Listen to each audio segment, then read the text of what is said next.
Left in Chicago, Game 2 of the NBA Finals from the United Center. The Seattle Supersonics and the Chicago Bulls, and tip-off just minutes away. For the first time in this postseason, the Seattle Sonics find themselves trailing in a series. With more on the matchup, we go to our announce team of Marv Albert, Matt Gukas, and Bill Walton. Marvelous. All right, thank you, Bob. And looking back at game number 1 on Wednesday night, so much for all that concern about the 9-day layoff for the Chicago Bulls, because the Bulls did it in every hustle category. Now check this out. When the coaches look at the stat sheets, these are the critical numbers. All Chicago's second chance points, which means they control the offensive boards. They had the edge in fast break opportunities, and they took advantage of Seattle turnovers. Plus, they received offense from unexpected sources. Well, Mark, those are telling numbers. And if Chicago gets major contributions from Luke Longley, Ron Harper, and Tony Kukoc, they will be very tough to beat. Right from the start, Luke Longley looking to be aggressive on offense with the jump hook and swatting away one of his 4 block shots. And for much of game 1, Ron Harper neutralized Gary Payton, coming up with the steal and turning it into one of those easy baskets. And Tony Kukoc found his long-lost three-pointer and this terrific move inside. The Chicago Bulls have so many different weapons besides the ultimate one. And Bill, in game 1, George Karl pulled a surprise as he matched Detlef Schrempf at the start against Michael Jordan, which did not work. What do the Sonics have to do tonight? Marv, Seattle, they need to get back to basics. In game 1, Seattle never gave their real game a chance to see if it would work. Their defensive strategy of putting their worst defensive player, Detlef Schrempf, on Michael Jordan. Sure, it held him to 28 points, but this was a non-contest as Detlef Schrempf could not get anything done except show the ability to usher Michael Jordan all the way to the basket. Gary Payton, on the other hand, was dwarfed in his matchup by Scottie Pippen. Pippen took him inside, just battered him at will. Gary Payton, he has to have a huge offensive game. That was not the case in game 1. Now, the NBA Finals is a very tough place to experiment with gimmicks. But then again, Marv, nothing else has worked against the Bulls this year either.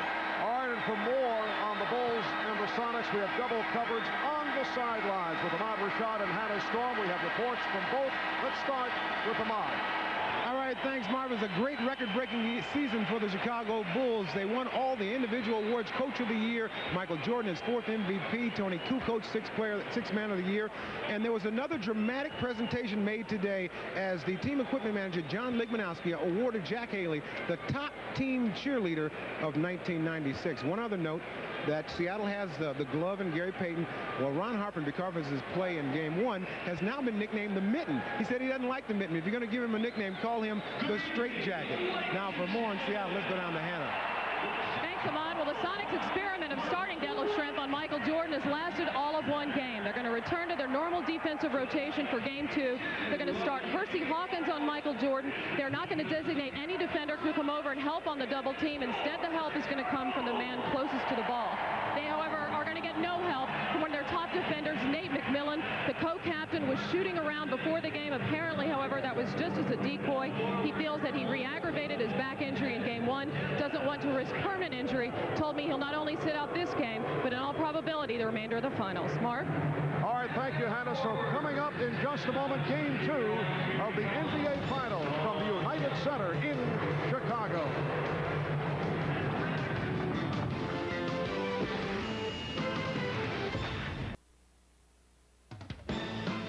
The NBA on NBC is brought to you by Miller Lite.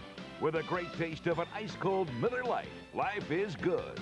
By McDonald's, the official break of the NBA.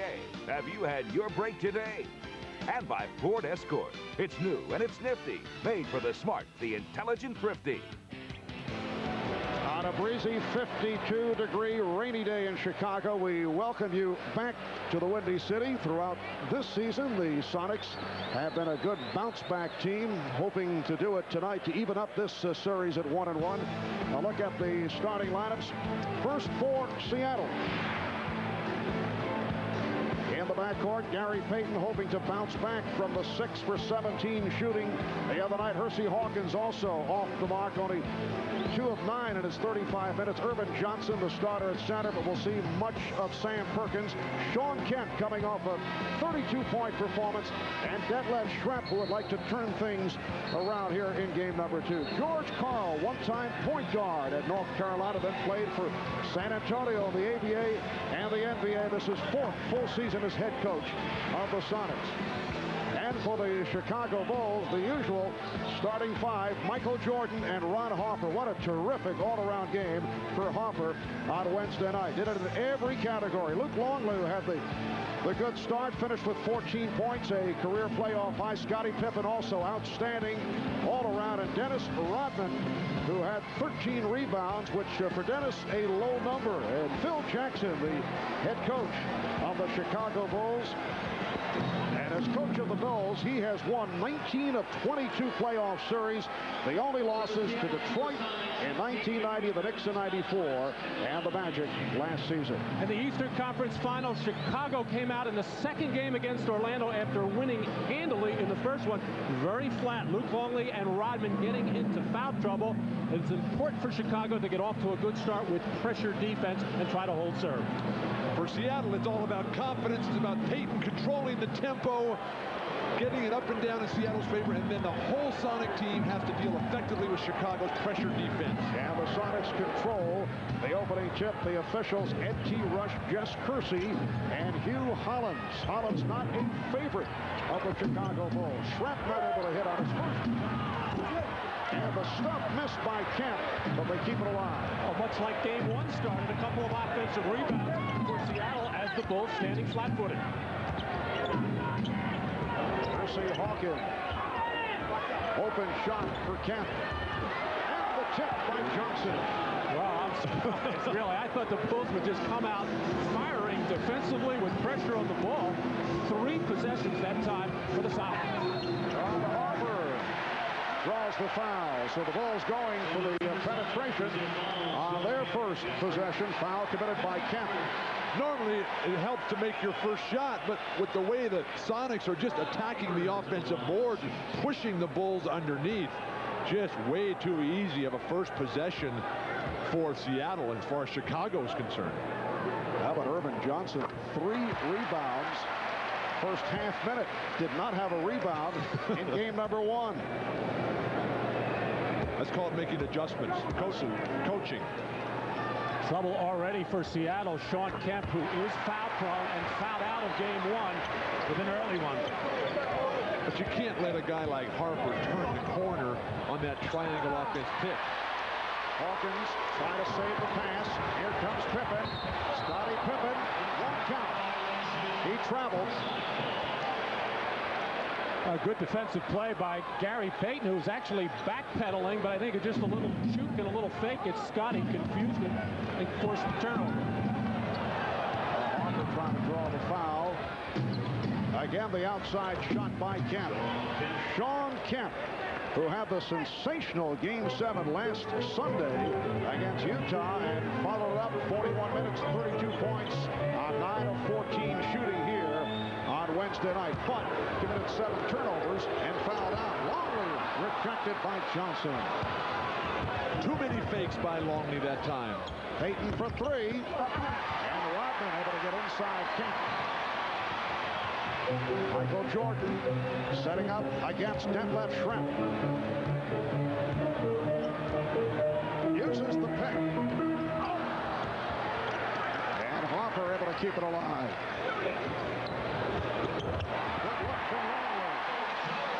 Longley is a very skilled player that, like Burkowski for Seattle, gets very little credit for what he can do with the ball. Foul committed by Longley. When you rise up for your jumper, as Longley will do here, out of the bottom of your eye, you never think pass. You always want to think shot at that moment.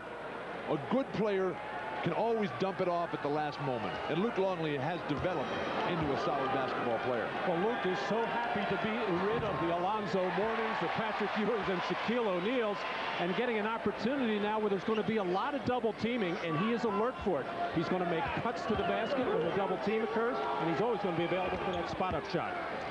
Well, the Sonicks had hit their last 18 free throws before the miss by Sean Kemp.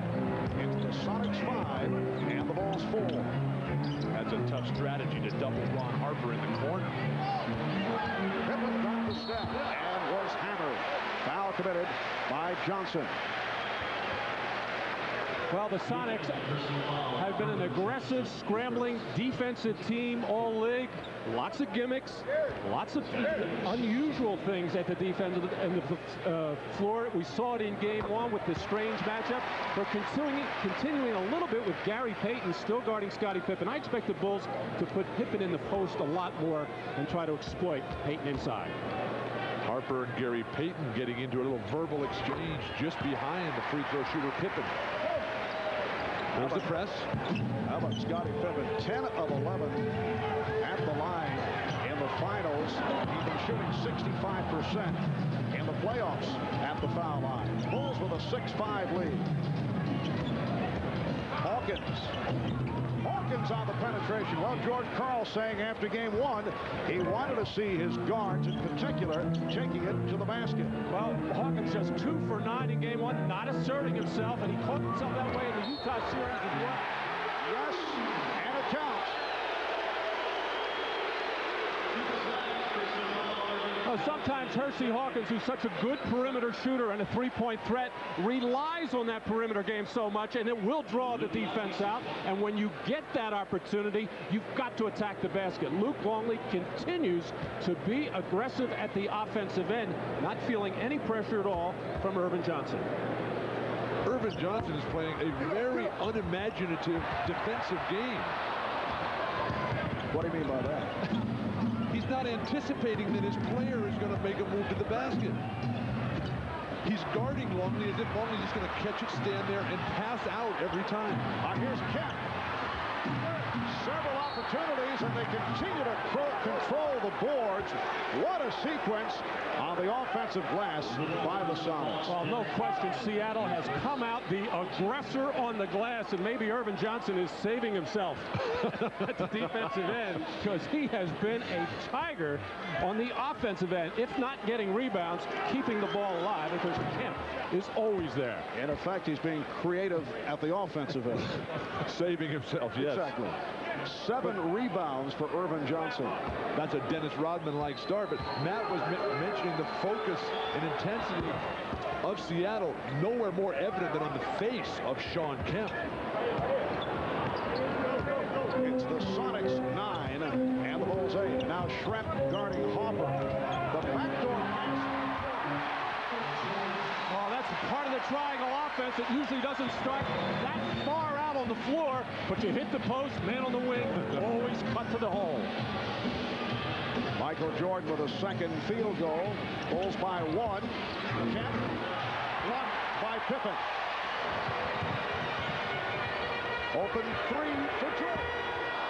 Rodman with the rebound and pops it up. Good run out defensively by Irvin Johnson on Jordan's 3 attempt. Seattle still looks tentative. Here's the double team on Schrempf, and Payton fires. Hits the 3. Gary Payton, who played 47 minutes in game number 1, and probably will continue to log that kind of time with Nate McMillan bothered by the back problem. Gary Payton, he can play the whole game. George Karl told us beforehand he felt that Gary did get a little fatigued, as did Sam Perkins down the stretch, but Gary's got to compete for 48 here. Longley got himself trapped, and he's called for steps. Poor recognition by Longley that time. He just had the little man Gary Payton on him on the defensive scrambling switch. No need to get fancy there. Just step through and slam. So the Bulls with their second turnover. They committed just one in the first half the other night. Hawkins for three. And a loose ball foul against the Sonics. Already we've seen Seattle run 3 pick-and-roll plays with Gary Payton. They ran precious few in game 1, and that's a big play for Gary Payton, except that the spacing has to be a lot better. And that was foul number 3 on Irvin Johnson right here, coming over the back of Dennis Rodman. I'm sure George Karl does not really care about fouls with Irvin Johnson. He's not going to play that many minutes to begin with. He only played 9 the other night. George just wants to get the most out of him he can. Sam Perkins is going to play the heavy minutes. 7 rebounds for Johnson in just under 5 minutes in this first quarter. Jordan gets inside. And the game is tied at 12. Jordan flashing from the weak side. And when Pippen is guarded by Payton, there's just no pressure on the pass because Payton is so short. A wild shot by Payton, or perhaps he was trying to lay it off the glass for Kemp. Well, Marv, when you come in there as a guard, coming to the basket, you just want to get it over the defender so your guy can come and slam it home from the weak side, as Kemp did. Foul was called on Scottie Pippen. A timeout is taken with 6:43 to go in this first quarter.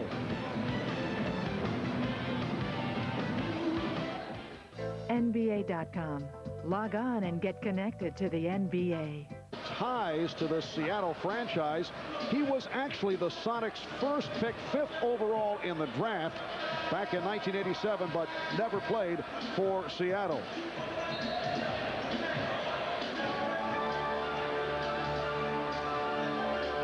The Seattle Supersonics select Scott Pippen of Central Arkansas. As a young player and coming out of NAIA high school, I was very excited just to get drafted that highly. And, you know, knowing when I left my hotel room that there was a trade on the table for me to come to Chicago after being drafted by Seattle, I was just pretty much, I guess, happy and hoping that the trade went through so I would have a chance to play with Michael. Well, the Sonics immediately traded, is it Scott Pippen, I believe David Stern mentioned? Scottie Pippen to the Bulls for Olden Polynice and a second-round draft pick. You recall the Sonics nearly got Scottie Pippen back in a deal involving Sean Kemp 2 years ago. That was the deal that was on the table that Seattle pulled back. Remember, that was during the time that Jordan was not playing basketball. Chicago looking more to the future. I think both teams very happy that that trade was not made. Actually, the trade that was not made changed the history, the recent history of the NBA. Michael Jordan said he might not have come back if Pippen were not a member of the Bulls. And here is Pippen with a nice three, and just defeat the 24. Well, the Bulls coming out of that timeout with trying to go inside to Scottie Pippen against Payton, which is something we anticipated a lot more of, to make him work down low. If not necessarily get the post play, but to get some offensive rebounds as well. So the Bulls by 1, just under 6 minutes remaining first quarter. Crowd wanted to travel on Payton. Hawkins for Schrempf, and he just did beat the 24-second buzzer. Seattle's pump faking too much. Go right at him. These defenders are waiting for them. They're not getting in the air at all. Seattle hasn't established enough of a game where a pump fake means anything. Hawkins rejected by Kemp.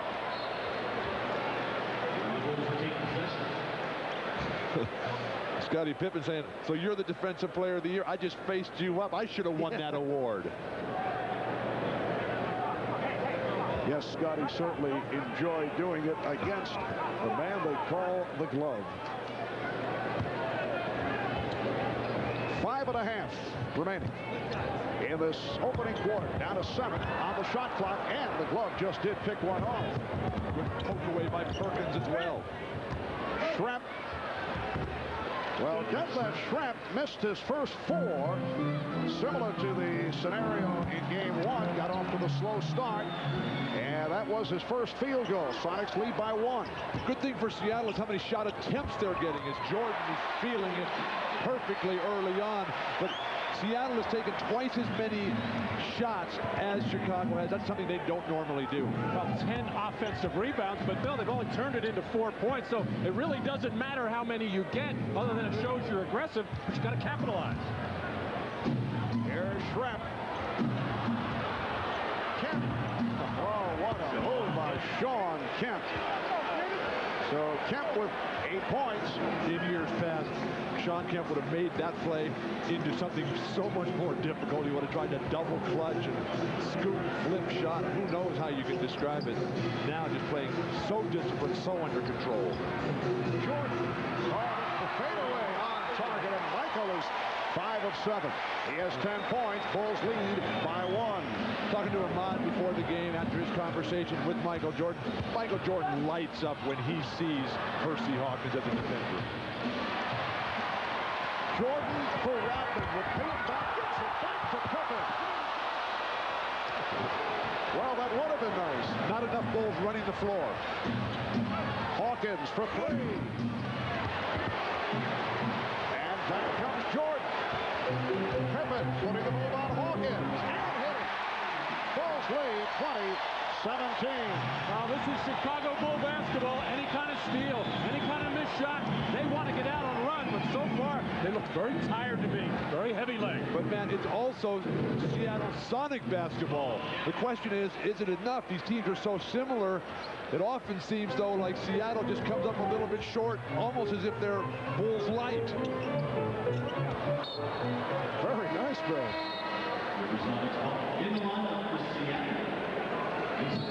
Now Scottie Pippen getting out and running, sensing the fast break, making sure he gets down the floor quickly and able to get the throw-ahead pass and finish.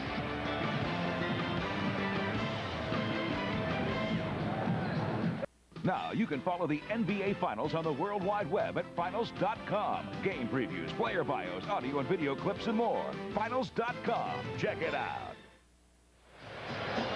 Chicago's offense not very crisp, but it's always nice to have this man to bail you out. No pressure on the pass from Pippen. Double team, just too slow to get there as Michael turns away from it for that jump shot.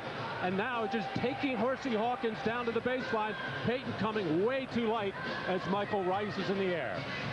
But the good thing for Seattle is the type of shots Jordan's getting.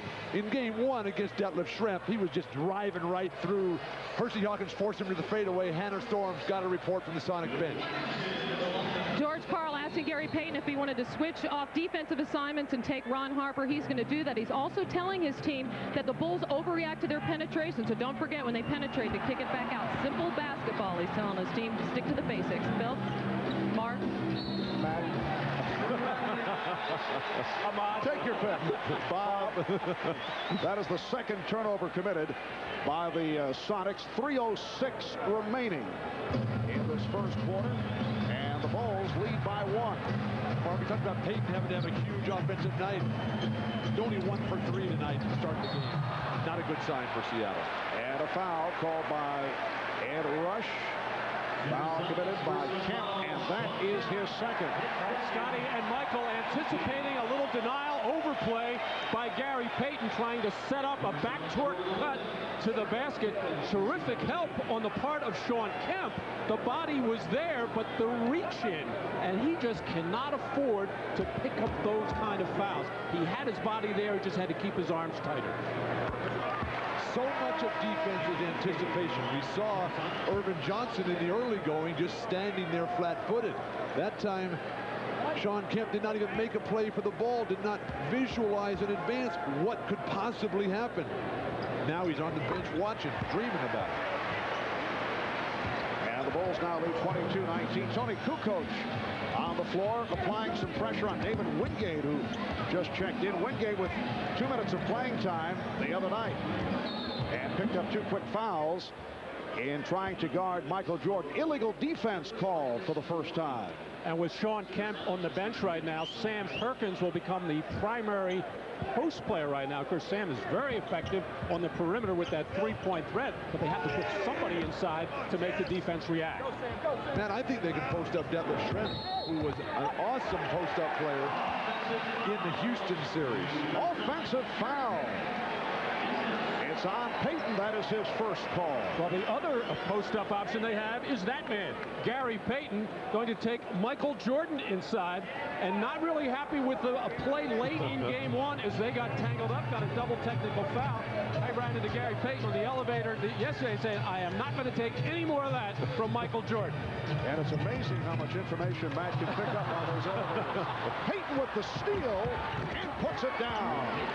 And then apparently had something to say to Jordan. Not a good idea.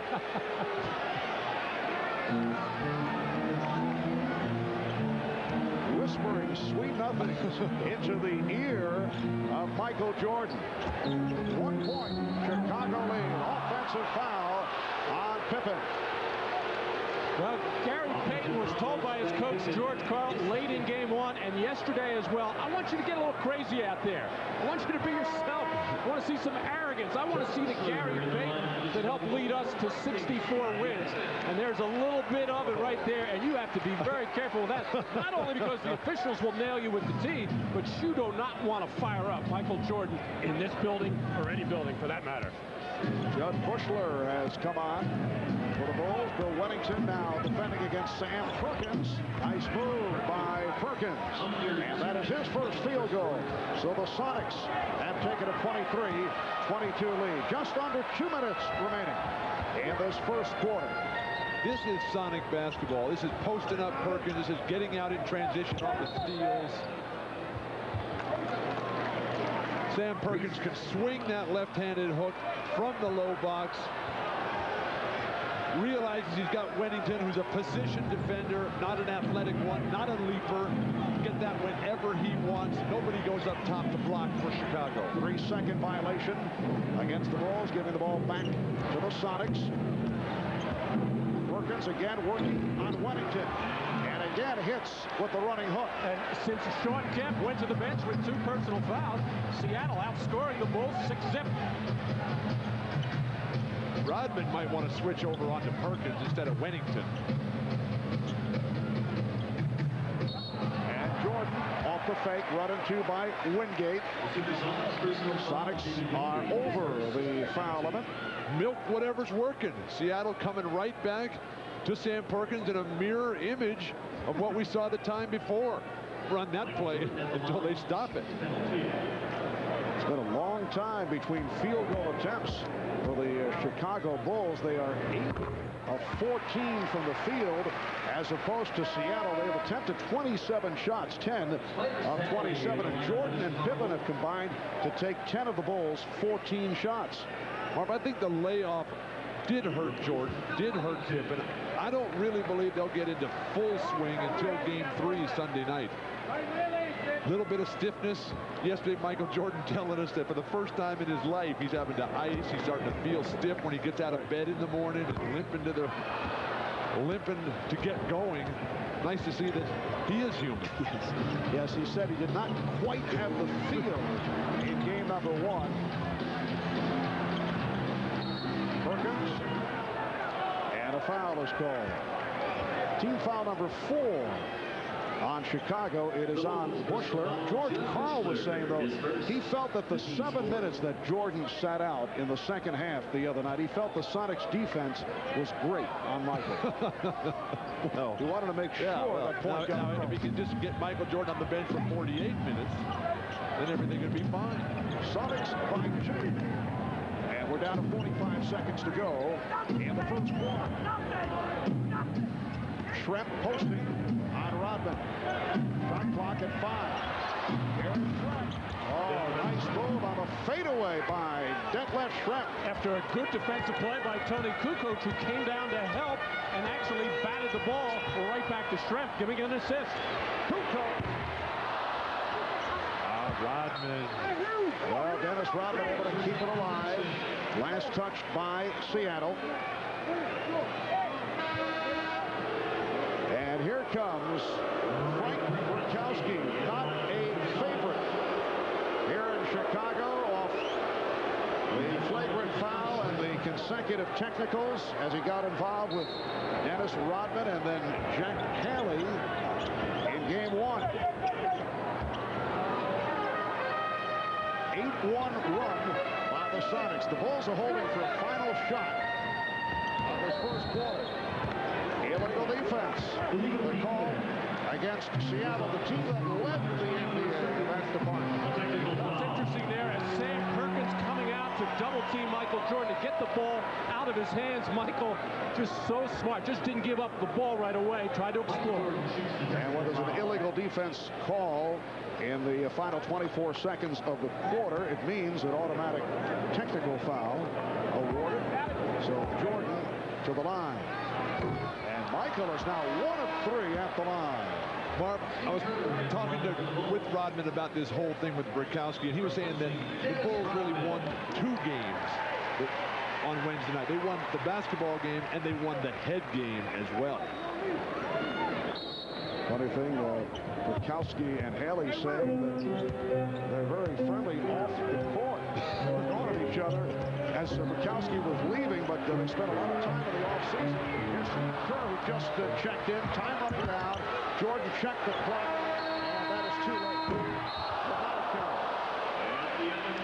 So after one, a solid first quarter for the Seattle Sonics as they lead the Chicago Bulls 27-23. Sean Kemp with 10, but he has 2 fouls. Michael Jordan 5 of 7, leading the Bulls with 11. You're watching the NBA on NBC. The 1996 NBA Finals. Sam Perkins in his 12th season out of North Carolina, again providing a lift off the bench for the Seattle Sonics. He and Michael Jordan, teammates at North Carolina on the Tar Heel squad that won the national championship for Dean Smith back in 1982. A look at a younger version of Michael and Sam. And they share the cover of Sports Illustrated magazine, the college basketball preview issue, predicting #1 ranking for North Carolina. Michael, meanwhile, sitting down. He'll get a rest as the second quarter gets underway. Well, that was a key 3-minute stretch at the end of the first quarter for Seattle, outscoring the Bulls 8-1, while Sean Kemp was sitting on the bench with 2 personals. All right, Harper and Kerr in the backcourt. Kukoc, Bushler, and Sally up front.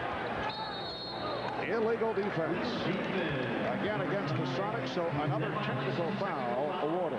David Wingate at the top watching Steve Kerr, who is not off to the best start in this series.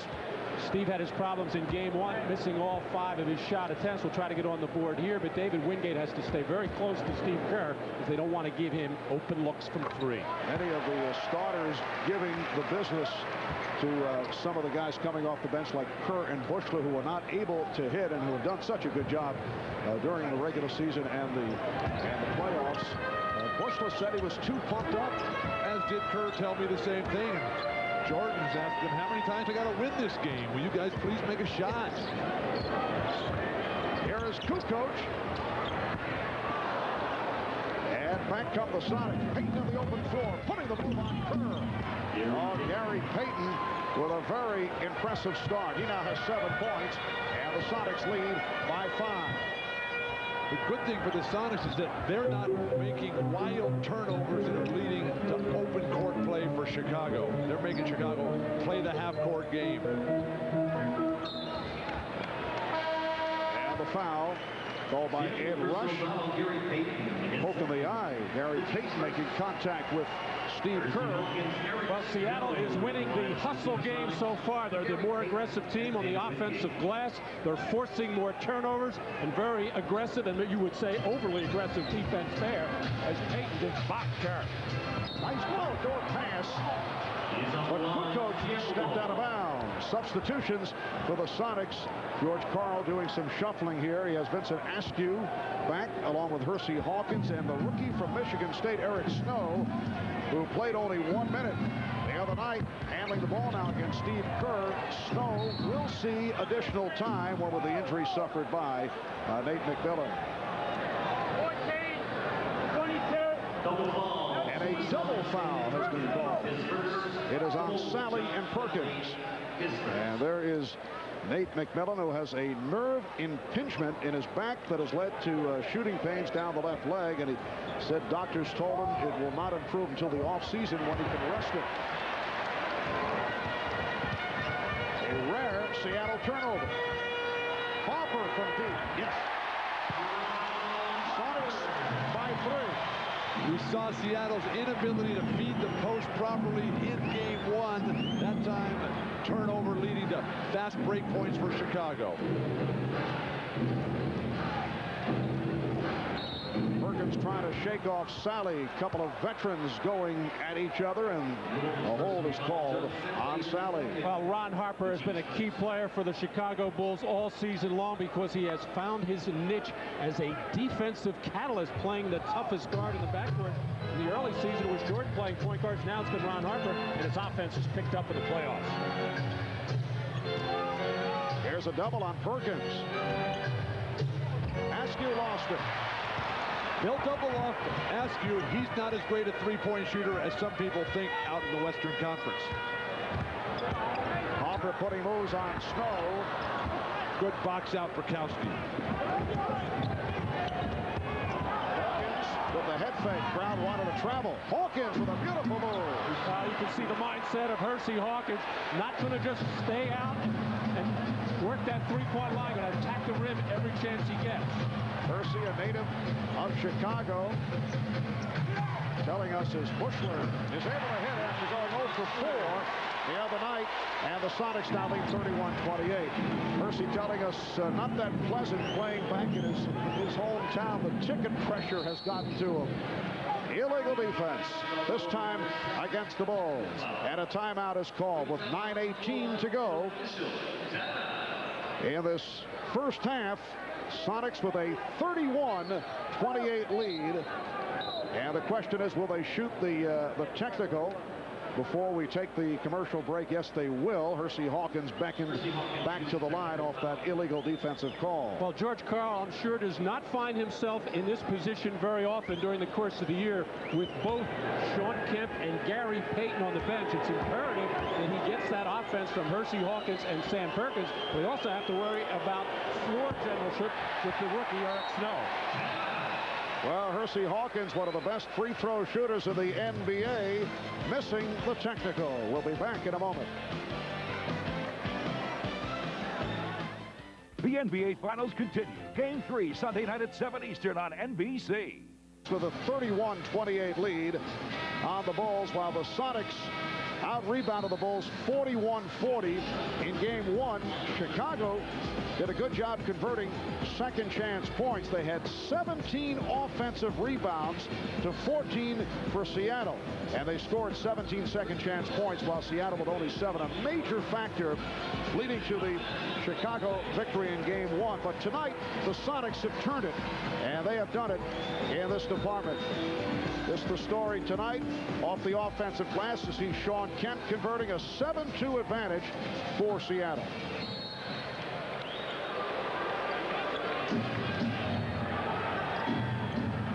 Detlef Schrempf being played by Dennis Rodman. Schrempf, Rakowski, Askew, Hawkins, and Snow on the floor for George Karl. Here is Snow, rejected easily by Longley. Eric Snow did not see much action during the regular season. Appeared in just 43 games, started once, only 300 minutes. Hopper will go to the line. Chicago's getting unlimited backdoor opportunities from their triangle offense. This is their third time in the early goings of this game. Rodman flashing to the ball, as Longley did earlier, and guys just moving from the weak side on the entry pass to the post player. Brilliant play, Dennis Rodman. 5 points for Harper, now 3 of 3 on the line. Gary Payton making his return. Phil Jackson had been resting Scottie Pippen and Michael Jordan. They have stepped back onto the floor. Well, a number of times in game 1 we saw the pressure after the free throw, full court pressure, and really Seattle was not in an attacking mode, just happy to get the ball across half court, playing right into the hands of the Chicago Bulls. I think you turn a press into a fast break situation. Get 3-on-2s to the hoop at will. Illegal defense once again against Chicago. Well, similar to what we saw in game one on Wednesday night here at the United Center, a host of whistles. Although not in the case of illegal defenses, they have been calling them tonight. And Hersey Hawkins, who missed the technical a moment ago, once again fails to convert.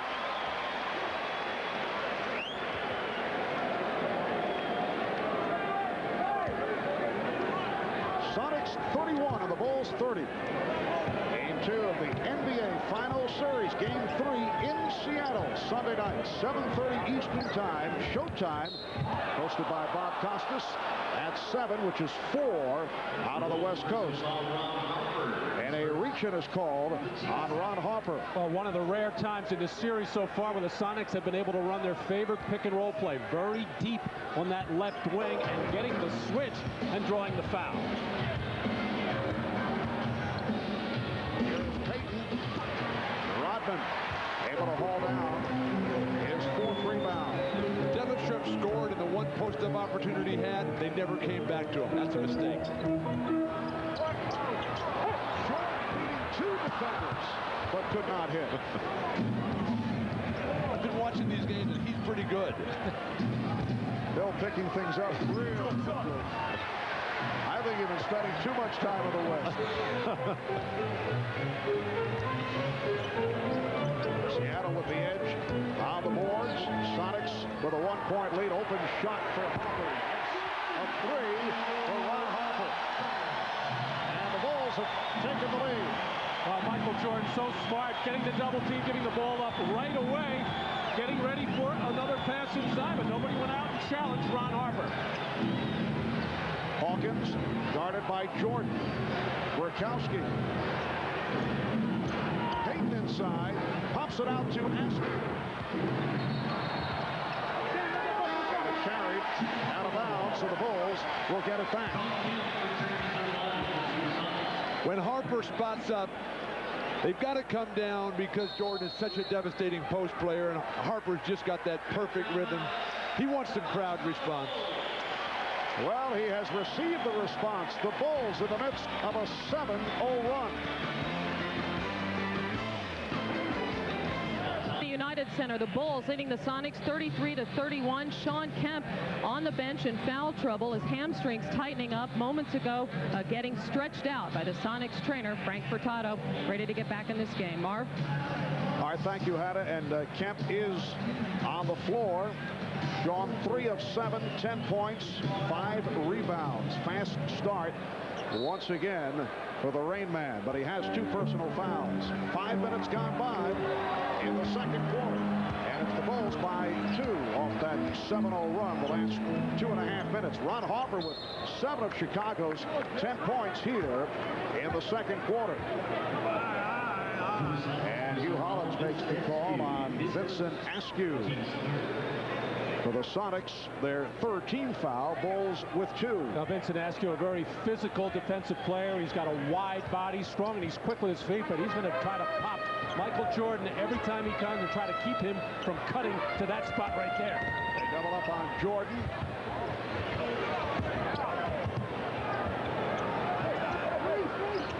Scotty's holding the ball when it comes to him in the open spot created by others' offense.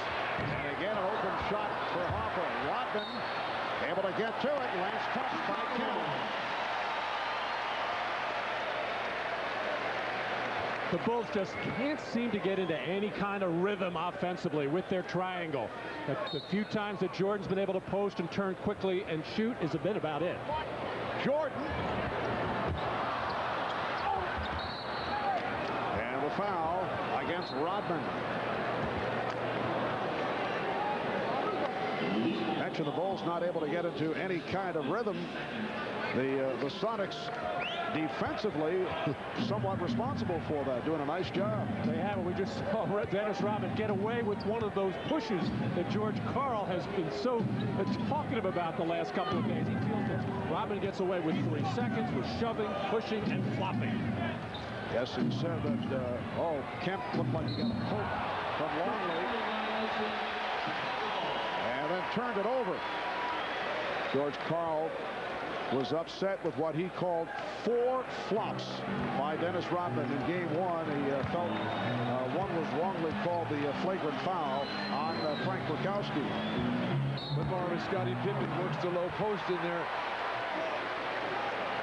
That's Dennis Rodman's game, is to make the other team focus in on him and take it away from Michael Jordan and Scottie Pippen, the guys who were going to light it up offensively. Gary Payton picks up his 3rd foul. Not the kind of game that Seattle needs from Gary Payton to win in this building. Percy Hawkins candidly had an interesting appraisal of his teammate Frank Rakowski. He said that he's very good at bringing out the worst in people. Scottie Pippen with 10 points, and the Bulls now lead by 4. He said that with affection, that he can antagonize, and obviously that could be a plus for a team. Again, illegal defense called on the Bulls. That is the 4th illegal on Chicago. Scottie Pippen getting to the lane. Poor closeout by Sean Kemp. Michael Jordan was just torching him with his right hand. You got to force guys to their offense. And as far as the Rakowski comment by Hersey Hawkins, Mark, this team, they love Frank Rakowski, and his personality adds so much to the overall team chemistry. He keeps everybody loose. He's a very intelligent, very witty guy, outgoing, sort of keeps everybody loose in a situation that often gets very edgy with the volatile personalities on this Sonic team. And he can play, as we saw during the regular season. Hersey said that he even got David Robinson annoyed to the point where he was ready to go at it.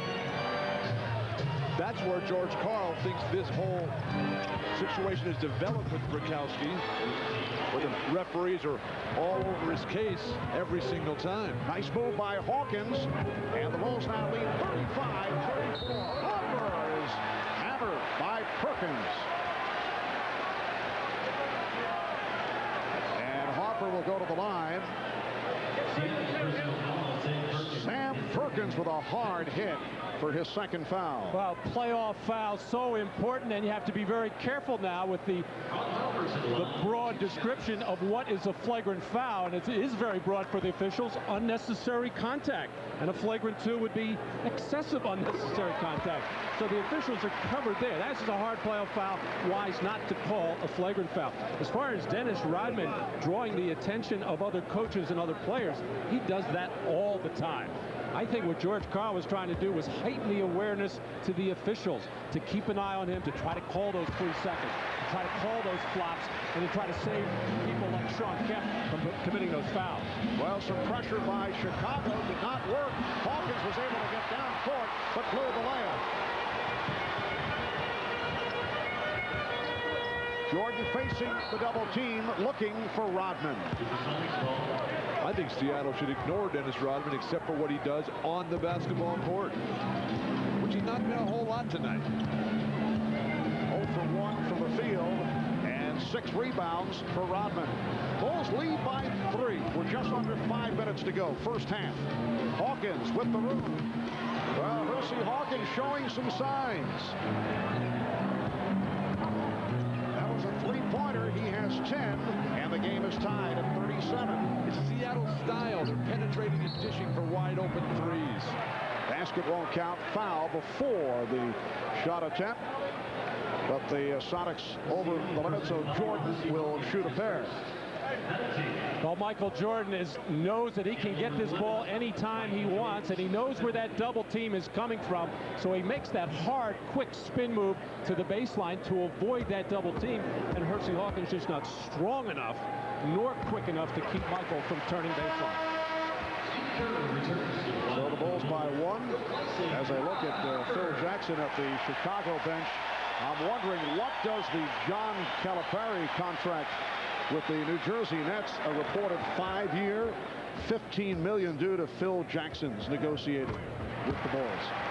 I think it has to strengthen his position. I was in Phil's office with him before the game tonight, and obviously obviously everyone's ecstatic that John Calipari got this great deal, but what does that do to Phil Jackson and Larry Brown and all these other proven coaches in the NBA to their salary structures? Well, Kemp will go to the line. Well, Calipari is in Pat Riley territory in terms of salary. Except for a piece of the team, which certainly changes that yes. dramatically, but still. And also the per diem, I should point out. Although I'm not sure what John did get in that department. Hard to think of a better coach in basketball today than Phil Jackson. I'll tell you what, he was not happy with that last three-point shot a couple of possessions ago by Hersey Hawkins. That's the one thing he wants to keep Seattle from doing, because he knows that's the one thing that can beat them, especially in this building. And the leg block, kickball, providing a new 24 for the Bulls. Steve Kerr back on the floor. It's Kerr and Jordan in the backcourt. Longley, Rodman, and Pippen up front. 4 minutes to go in this first half, and the game is tied at 39. Scottie Pippen. 12 for Pippen, and the Bulls lead by 2. Well, we see it on both ends. How many good things happen when you penetrate, get into the lane, draw the defense, and find the open man. Last touched by Jordan, able to break it up. Michael Jordan gets isolated here with Detlef Schrempf. The double team comes, but it's ineffective, and they're still able to get whatever they want. You got to keep them inside that double team. Kemp digging hard. In Longley in a collision. Longley is hurt. Kerr shooting. Rodman tipping it to Pippen. Jess Kersey waves it off, calls a 3-second violation. And Luke Longley shaken up, looking over at the Bulls bench. Well, that's the call that George Karl was hoping he would get, and that was an easy one because Dennis Rodman was camped in that lane, and then a very hard behind the back, not really a bet, it was a flip at Eddie Rush, who put that whistle in his mouth, thought about calling the technical. But Luke Longley went over to Phil Jackson and said, "I got to come out, coach, I'm beat up," and Phil Jackson pushed him back out there and said, "Get back down there and play some defense." Longley's going to get hammered by the elbow, unintentional, of course, just a continuation play, but there's certainly blood on Luke Longley at this point. And the blood leading to the stoppage in play. Bulls trainer Chip Schaefer taking a look. Luke took a pretty good shot in that left eye, but Phil indicating play through it. Short! Oh! He posterized Scottie Pippen. He is the quickest dunker and the most explosive dunker in that situation. The game is tied at 41. As Kemp started to accelerate, offensive foul on Jordan. You can see Pippen wanted no part, understandably, looking to get out of the area. And a timeout called now by Chicago. 11 turnovers now for the Bulls. Here's the move by Kemp, serving up a facial, which is enjoyed by the Sonic bench. 2:55 remaining first half, and the game is tied at 41. Costas will be talking live with Lakers Executive Vice President and General Manager Jerry West. Jerry played on the 71-72 LA Lakers, considered one of the great teams in the history of the NBA. In fact, the Chicago Bulls broke the single season record for wins, which West's Laker team set. Of course, Jerry, one of basketball's all-time greats. We'll hear from Jerry West at halftime. Bob Costas, Julius Erving on the Prudential halftime report. Charles Barkley may be a tough act to follow, but for Jerry, he was just wild on Wednesday night. Well, so many issues for Jerry West to address today. Of course, Magic Johnson, free agency coming up for so many players. 3-second violation. And the Bulls get it back. 2:37 remaining first half. The game is tied at 41. And George Karl gambling right now and leaving Gary Payton on the floor with 3 personals. 2.5 minutes to go in this first half. I saw him talking to Gary coming out of that last time, making sure that he was aware and to be careful. He's been off the mark after the excellent game on Wednesday. Wednesday. Shrimp set the pick. Payton to the fadeaway.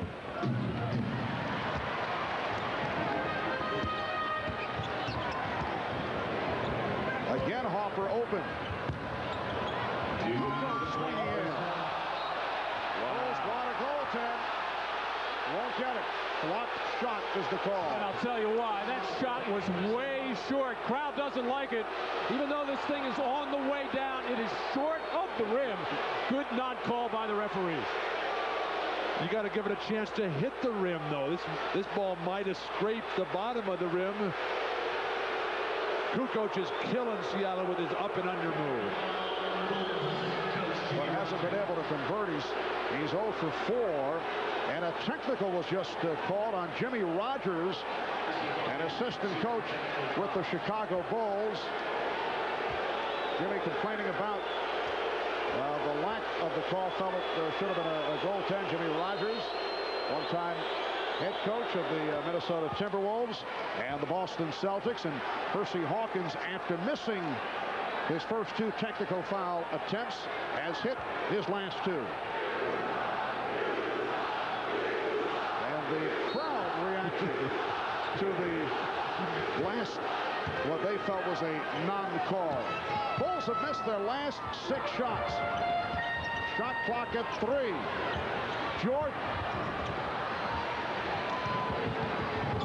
Jordan lighting up every time he sees Detlef Schrempf anywhere near him. Michael now 5 of 10 from the field. Leads the Bulls with 13.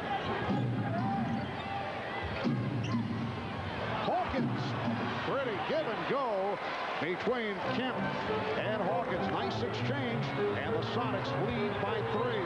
What a difference from game 1 for Seattle when it was all individual play. Now everybody involved. Kerr, yes. Steve Kerr creating by himself with a quick release, and it cuts it to a 1-point Seattle lead. Perkins fouled, hit hard by Sally. And the Sonicks are looking for a flagrant. Well, Steve Kerr, who has been struggling to get an open look and to get any kind of shot, I guess he just needed a bigger body on him as Sean Kemp came out to challenge that shot, as he has been very aggressive and playing terrific basketball all over the floor. I'm a little surprised that Phil Jackson has not come with a player to attack Gary Payton. There's another hard playoff foul by John Sally. On a hammer, Sam Perkins going to the basket. But right now, Gary Payton is able to defend Steve Kerr, who is not going to take the ball to the basket and draw fouls. And consequently, Payton's been able to just kind of roam around, freelance defensively, look to help out, just making sure he doesn't commit a foul. Chicago should try to isolate him, drive him, and try to pick up that 4th foul. Sam Perkins, who will celebrate his 35th birthday in a week and a half, acquired by Seattle from the Lakers back in February of '93 in the deal for Benoit Benjamin and the rights to Doug Christie. Sonicks by 2. We're just under 1 minute to go in the first half. Chicago can play 2 for 1. Maybe post up for Kukoc. Jumping to pass.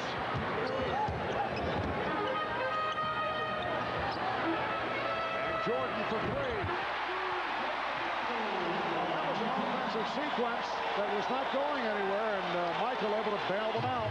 But more of the interchangeable pieces for Chicago. Makes them turn broken plays, allows them to get into something really good. And when you have Jordan who can make everything, that makes up for a lot of sins.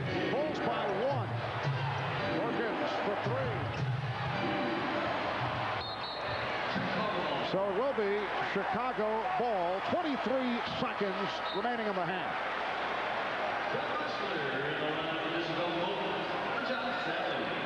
When Kukoc steps into that post area, everybody has to react, take 1 step closer to him, and that just leaves Jordan.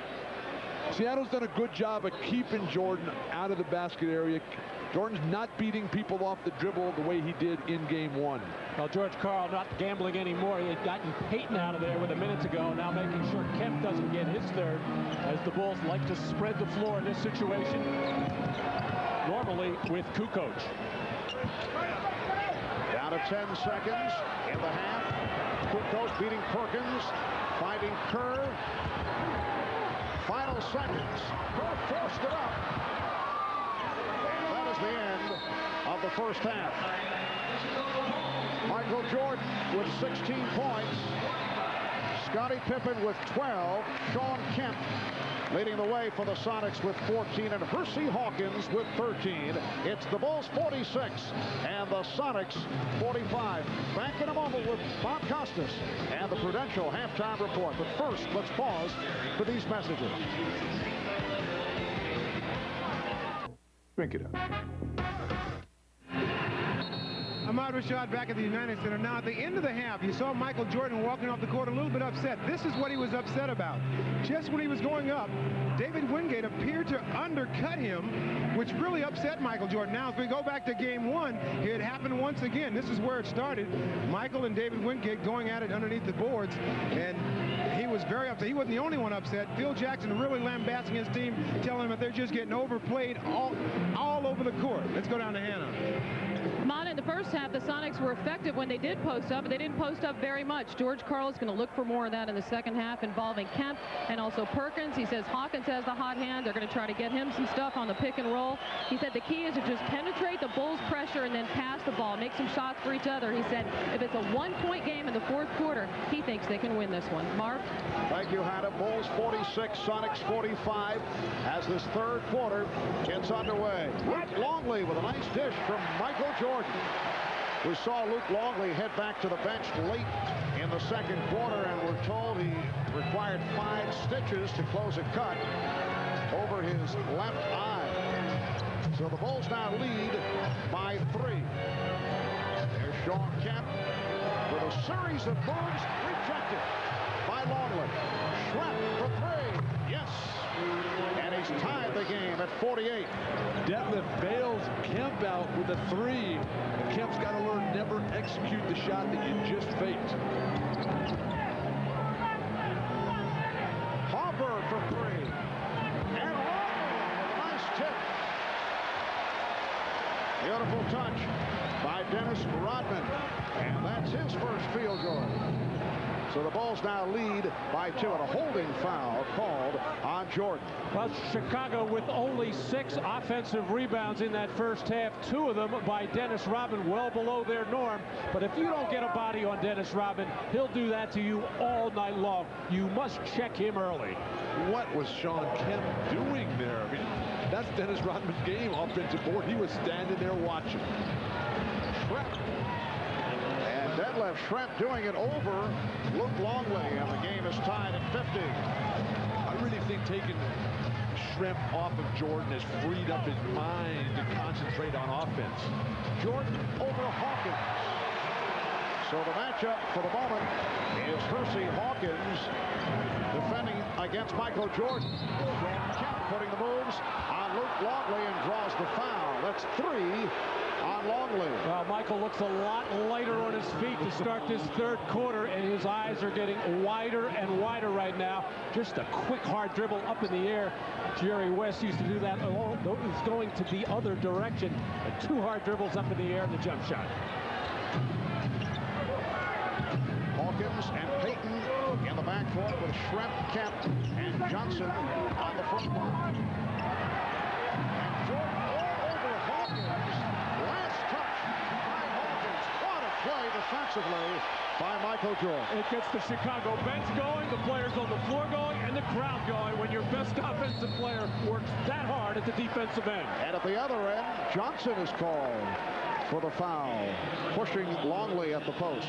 It is so wonderful to see how hard Michael Jordan and Scottie Pippen, or is it Scott Pippen, work on the defensive end. They just are in their man's face, oftentimes the length of the court. Terrific inspiration to everyone.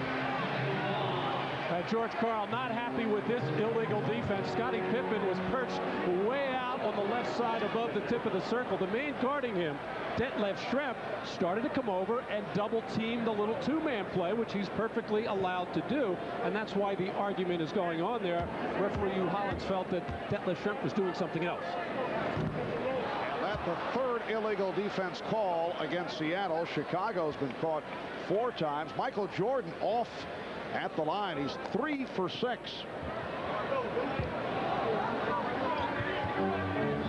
Bulls with the ball, up by 2 with 2 minutes gone by in the third. Marv Albert, Matt Gukas, Bill Walton, Bob Rashad, Hannah Storm working the sidelines. Bob Costas on hand with Julius Erving. A staff of thousands here at the United Center. And the foul is called on Johnson.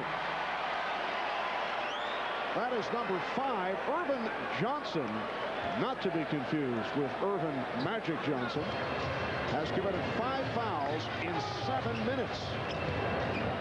Jordan, and last touch by Longley. Well, Irvin Johnson is not a big-minute type of player. I'm sure told by George Karl, just go out and play as hard as you can at both ends of the floor. Be as physical as you want to be. If you foul out in 6 minutes, 8 minutes, 10 minutes, so be it. Here is Kemp. Quick release with Longley moving in his direction. Sean Kemp, 16 points, and he's tied the game at 52. Sean Kemp realizing as he's matured this season that he's a finisher. He's not a playmaker yet at this point of his career. Hawkins called for the reach-in. That is his second. Hersey Hawkins with a big second quarter. 11 of his 13 coming in the second.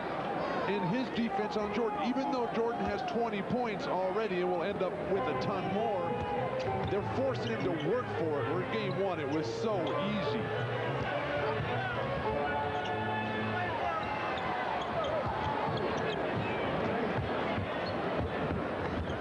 Longley getting position. Rodman. Dennis Rodman with the offensive putback. Once again, Sean Kemp not putting enough body on Robin, and how Robin finds that little crack, that little seam, the strong hands to catch, and not so much to finish, because he normally doesn't finish in there, but he has been a much more offensive-minded player throughout the last 10-15 playoff games. Michael Jordan claiming that he got the ball, that he did not foul Schrempf as he reached in on the ball fake and called for the foul. Generally, they let the smaller player do a lot more than that. When the big 6'10 guy, Deleb is a full 6'10 trying to post up. Gary Payton, nice change of pace on the dribble. So Payton with 9 points, and the game is tied at 54. I still think Chicago should take an opportunity and take the ball to Gary Payton, make him defend or post him up and try to get that 4th foul. He is such an important player to Seattle. Jordan fires it up. He knew he had the foul called, and he'll go to the line for 2. And that's 3 on Hawkins. Chicago is just so smart collectively. They realize immediately what the mismatch is. When they put a big guy on Jordan, they step him to the perimeter. They put a small guy, Hawkins, they roll him into the post. That requires the other players to be very smart and have the multiple skills to be able to handle the ball on the perimeter. Michael now 4 of 7 at the line. In game 1, he had 28 points, and that snapped a streak of 9 consecutive 30-plus scoring games in the finals for Michael Jordan. The record is 13 by Elgin Baylor, a record that appears to be safe for a while.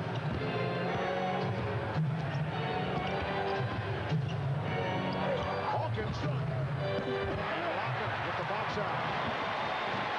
Terrific outlet, Rodman. Pippen. Yes. Well, Dennis Rodman made that play happen. He just sprinted as hard as he could, middle of the floor, went right to the rim. Detlef Schrempf had to honor that, and that left Pippen open. Oh, Kemp going baseline, firing it up. Rebound, Kemp. Rebound by Longley. And the Bulls on the run. Now they get back. Pippen for 3. Rodman with the save, but he stepped out. Apparently pushed out. So the foul call.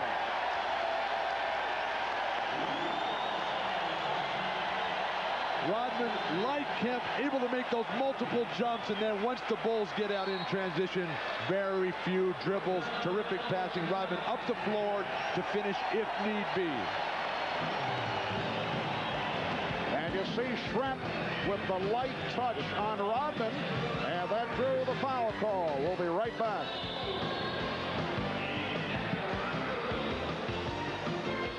Back to the United Center in Chicago. Look at the hustle by Dennis Rodman a moment ago, and then Dennis saying, "So, have you read my book?" Michael Jordan misses a shot here. Luke Longley can't get his hands on it, and Michael Jordan just gets right in Luke's face. And during the timeout, continues to ride Luke Longley, as only a top player can do, who sets such a high standard of excellence.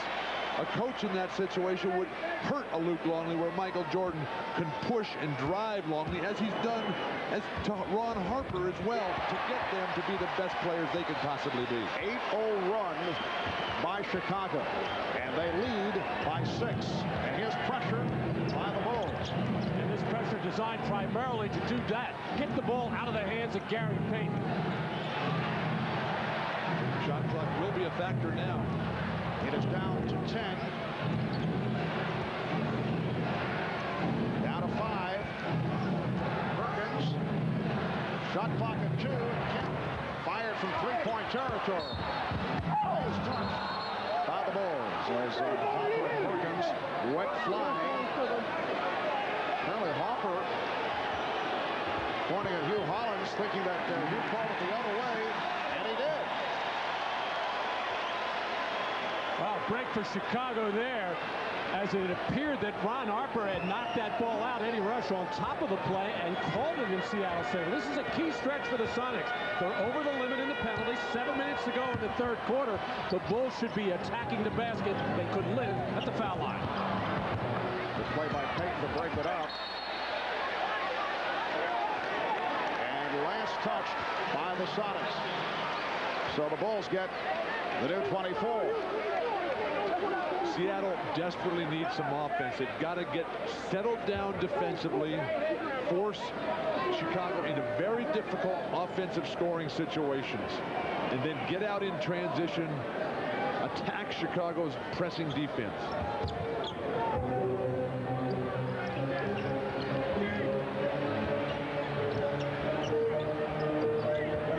Jordan. And kept alive by Rodman. Oh, Pippen with a beautiful delivery leading to the foul. And the crowd wants a flagrant.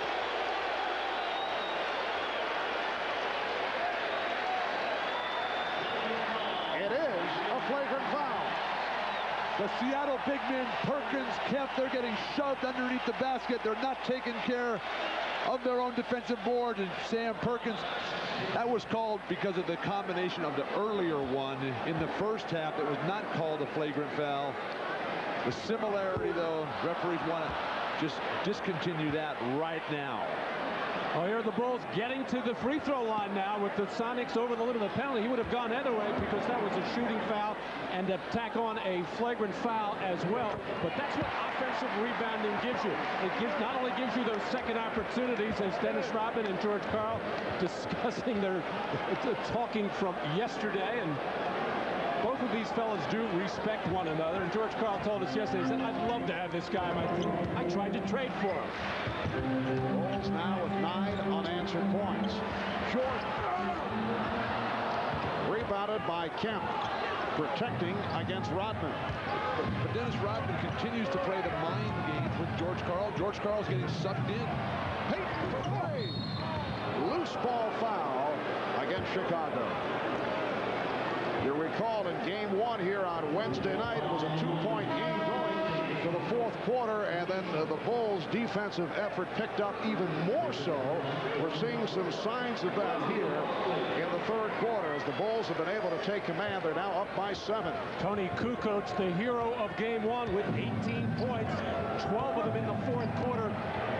Scoreless in the first half, has to give the Bulls something. And Kukoc back on the floor. Coming on for Longley. Perkins Nice post up, taking advantage of Kukoc. 7 points for Perkins. The Bulls lead 61-56. Phil Jackson feels that Kukoc has really improved with his low post defense. He thinks that can be a good matchup for Kukoc on to Sam Perkins down deep. Jordan wants it against Hawkins and throws the air ball. Rodman not able to convert. Rodman felt he was fouled. Shrimp with a bad pass, and here's Pippen with the breakaway. Careless turnover by Detlef Schrempf, the kind that just breaks your back. You need offense desperately. He's coming up casually with Pippen and Jordan right here. Inexcusable. Bulls by 7.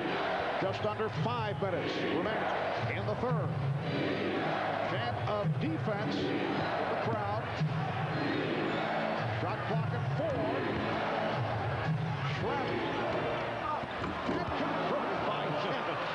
Shawn Kemp hammering it down. Well, that's what talent will do for you. That was a terrible possession by Seattle. They should have been trying to post Perkins again as he just manhandled Kukoc inside, but bailed out tremendously by Shawn Kemp, playing well over the rim. Pippen and Kemp with the rebound. 5-point Chicago lead. Now Schrempf held by Pippen as they became entangled. Foul on Pippen. That's his third. Vincent Askew getting set to check back in as you get another look at Kemp. And Marv, Jordan's just gone to the bench. This is where George Karl and the Sonics made their big push in game 1. Seattle has to take advantage right now. It's so difficult, though, because Chicago is an outstanding defensive team. It is so hard to get a good shot against their set defense. Then you got to make it after you even get one the first time. Well, we saw in game 1, Phil Jackson taking Michael Jordan out with 6 minutes to go in the third quarter, which is different than the regular season. Now taking him out with 4:20. I think Phil Jackson is sensing he's going to need Jordan down the stretch of this one. So Steve Kerr has come on. It's Kerr with Hopper, Pippen, Rodman, and Kukoc.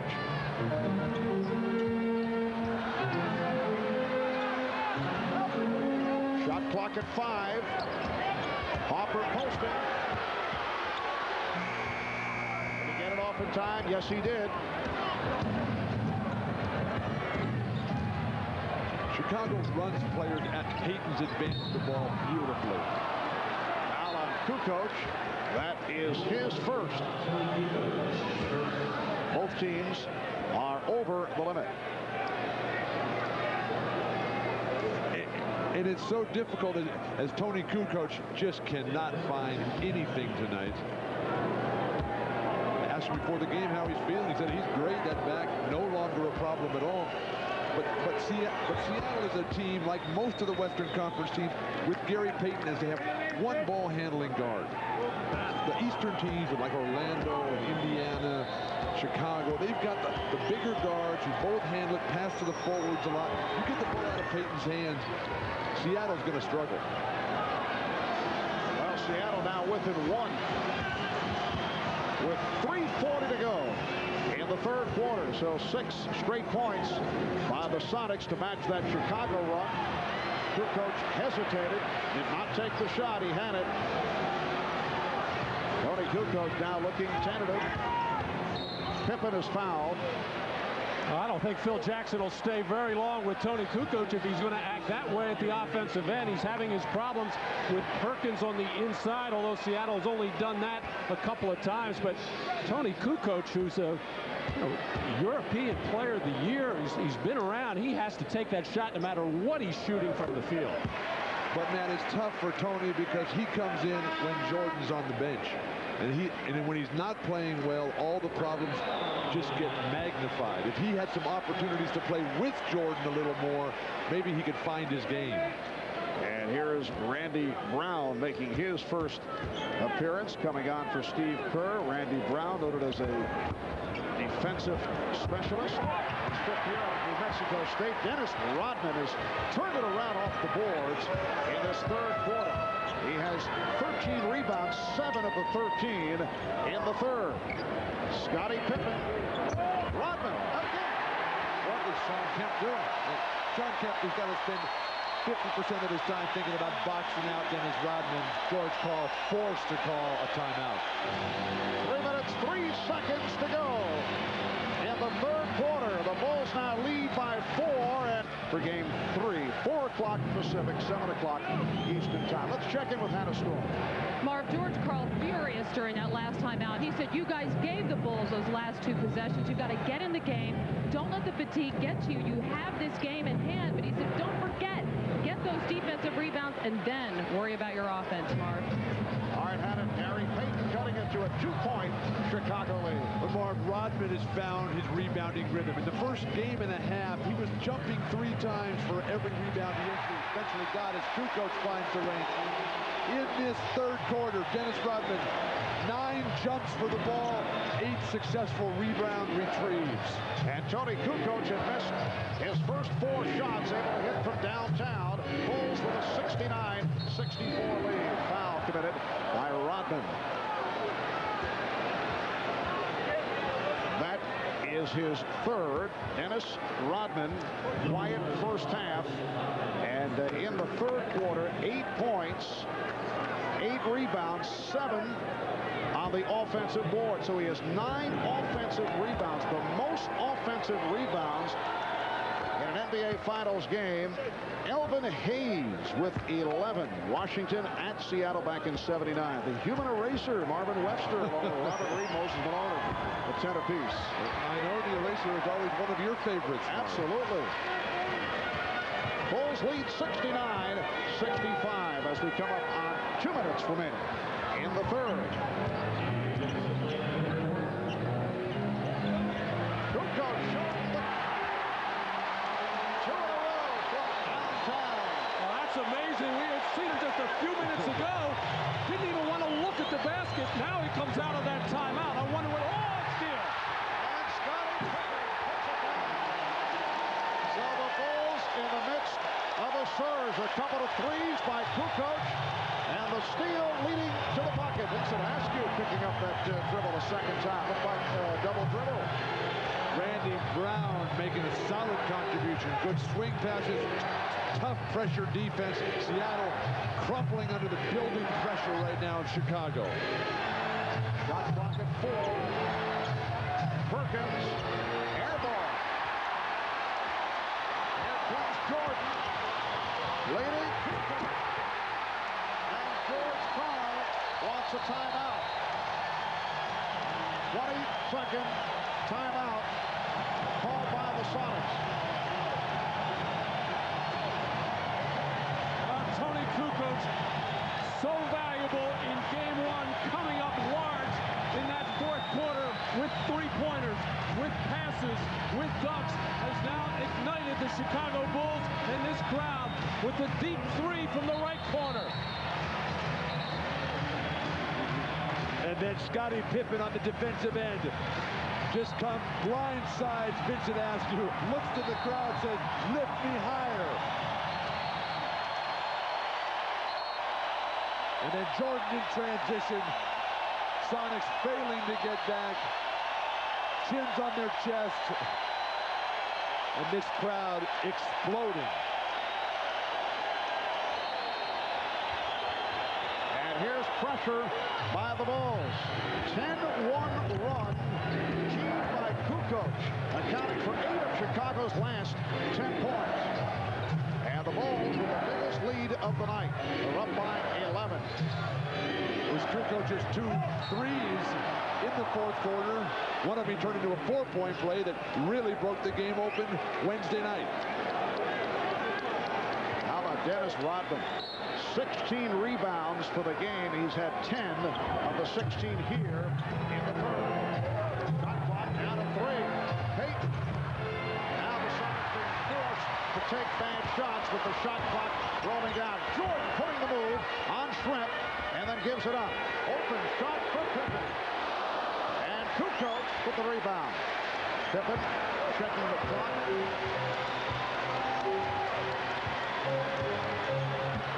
This is a tough mismatch for Perkins. He can't pressure Scotty on the perimeter. 4-second differential between the shot clock and the game clock, down to 10 seconds in the quarter.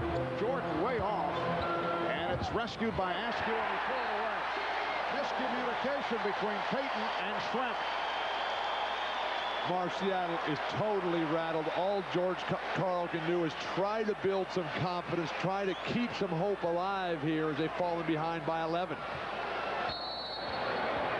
And a 20 taken by Chicago with 6 1/10 seconds remaining in the third quarter. Now it's changed to a full timeout. Bulls 76 and the Sonics 65. Telling us that George Karl has told his club, the Bulls will let you back in the game here in the fourth quarter, but if you quit playing, they will blow you out. And again, Gary Payton not able to take charge. 5 of 12, only 2 assists. The other night, 6 of 17 in 47 minutes, and he's locked for playing time again here tonight. He's played 33 of a possible 36 minutes. Sean Kemp opens up this fourth quarter. We get a whistle from Jess Kersey in the foul on the Bulls. It is on Rodman. That is his 4th. Mark, Gary Payton's contribution has just not been enough. For Seattle to win this game, for Seattle to win this series, he's got to come out and play the way Isaiah Thomas used to play for the Detroit Pistons. Come down the lane, put up big offensive numbers, draw the defense to you, and then set up your teammates. Sean Kemp, playing by himself out here tonight, called for yet another turnover. Well, he had 7 turnovers in game 1. Kemp tonight, that is his 3rd. And speaking of turnovers, the Chicago Bulls with 11 careless ones in that first half, none in that third quarter, as they really picked it up defensively as well. The Bulls by 11. Pippen. Well, he's able to penetrate straight down the lane, no pressure. And it's now 78-65. And the Bulls' strategy coming into this series, get the ball out of Gary Payton's hands as much as possible, make some other Seattle Sonic get them into their offense. Poked away from Perkins, but recovered. Shot clock down to 3. Slipping by Kukoc.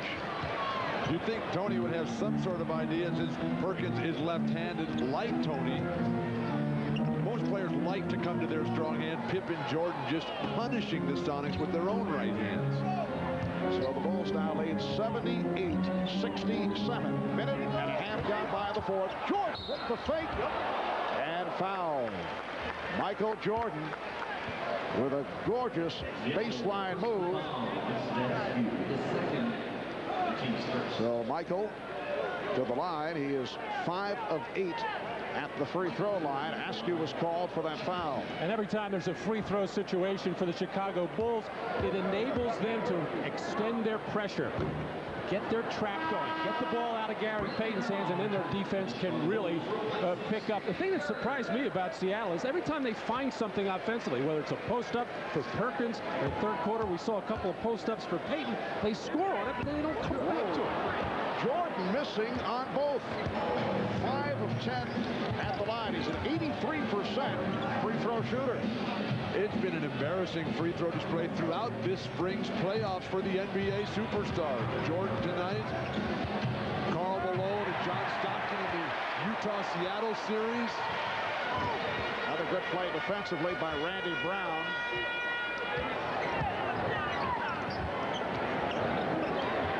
Kukoc for 3. And Rodman with another offensive rebound. Sean Kemp just does not block out. He goes for the ball. That's 10 offensive rebounds for Rodman. 1 off the all-time record for the NBA Finals, held by the Big E, Elvin Hayes. Brown now doing it at both ends. A terrific contribution for Brown. They don't look for him. They don't expect much from him, but he always just keeps it there with a great attitude. For the travel, the up and down, but Apparently the official felt that there was contact made and knocking the ball away, and Perkins was able to recover. Marv, often they call a jump ball in that situation, which I think would have been the appropriate call. Oh, the back door. Brown saving it.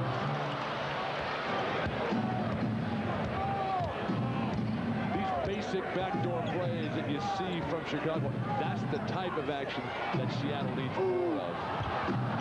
Feeling the pressure from the coach, but no call made. And Kemp could not believe it. Kemp gets in trouble, Mark, when he double clutches. Now Jordan in a post-up mode.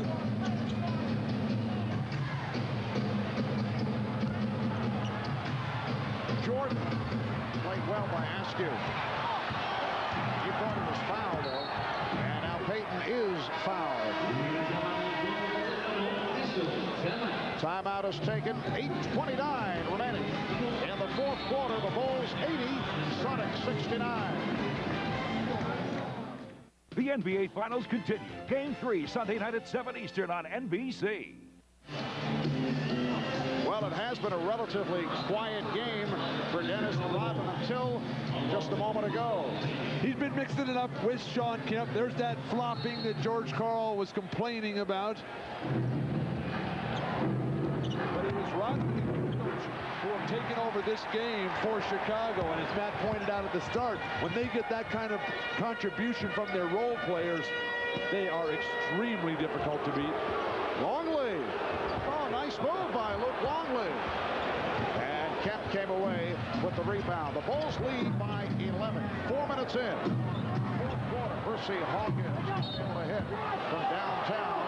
A reminder, after tonight's game, we suggest you tune to CNBC on your cable system for a special NBA Finals post-game report. Our entire cast will recount the game with highlights. You'll see live press conference interviews and guests as we look back at Game 2 here at the United Center. That's the NBA Finals post-game special immediately following the game on CNBC. Now, Bill and Matt are regular viewers of CNBC, following their extensive investment portfolios on a daily basis. Is Geraldo going to join us? No, I believe Charles Gruden will be conducting locker room interviews. Michael Jordan sitting it out with 7.5 remaining in the fourth quarter. A series of moves attempted by Longley leading to this. Hawkins, yes, and it counts. And Percy Hawkins will go to the line. Chicago's bench up in arms on this call.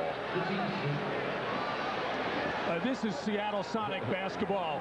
Force the turnover. This is what they do all season long. This is why they won 64 games. Good defense, quick strike at the other end, but absolutely no foul there, as Phil Jackson just cannot believe that call. They let him go. And they still get the foul call on him. Percy Hawkins turning it around tonight. He has 16 points, completing the three-point play, and the Bulls now lead 80-72. Chicago staying with Rodman, Pippen, and Longley up front, along with Kerr and Harper. Here's Pippen for three. And back comes Payton. 2-on-1. Kemp putting the move on Kerr. Good foul by Steve Kerr. Seattle is terrific at making runs when Michael Jordan goes to the bench. He comes back in, and it comes right back. Now, Steve Kerr knows that Sean Kemp's going to throw one down here. He's going to make him earn it at the line. And here comes Jordan making his way. Reporting in. Kemp 7 of 9 at the line. Well, Chicago's offense has just gone dormant right now. They're settling for jump shots. They're careless with the basketball. And that's why, of course, Michael Jordan re-enters to add semblance of order quickly. And the thing is that Michael hasn't played that well at the offensive end tonight. Just 8 for 20 shooting. He's got 22 points. Ron Harper headed back to the Chicago locker room. We'll check on that. And the call away from the ball. It's on Askew. 6:55 remaining, fourth quarter. Timeout taken. It's the Bulls by 6. We'll be back in Chicago in a moment. 6:55 remaining in the fourth. Dennis Rodman with a spectacular second half off the boards. And in the offensive rebounding department, 10 rebounds, one shy of the NBA Finals record. And you look back at some of the big games off the boards in the playoff history of Dennis Rodman, and this one is right there with 19 rebounds in all. Well, if I'm Seattle, the only player I've seen for their team to get a body on Dennis Rodman and keep him off the glass is Vincent Askew. Even though he's maybe an inch or two shorter than Dennis Rodman, he's got the wide body, and he'll lay some wood on you. Sean Kemp just will not do it.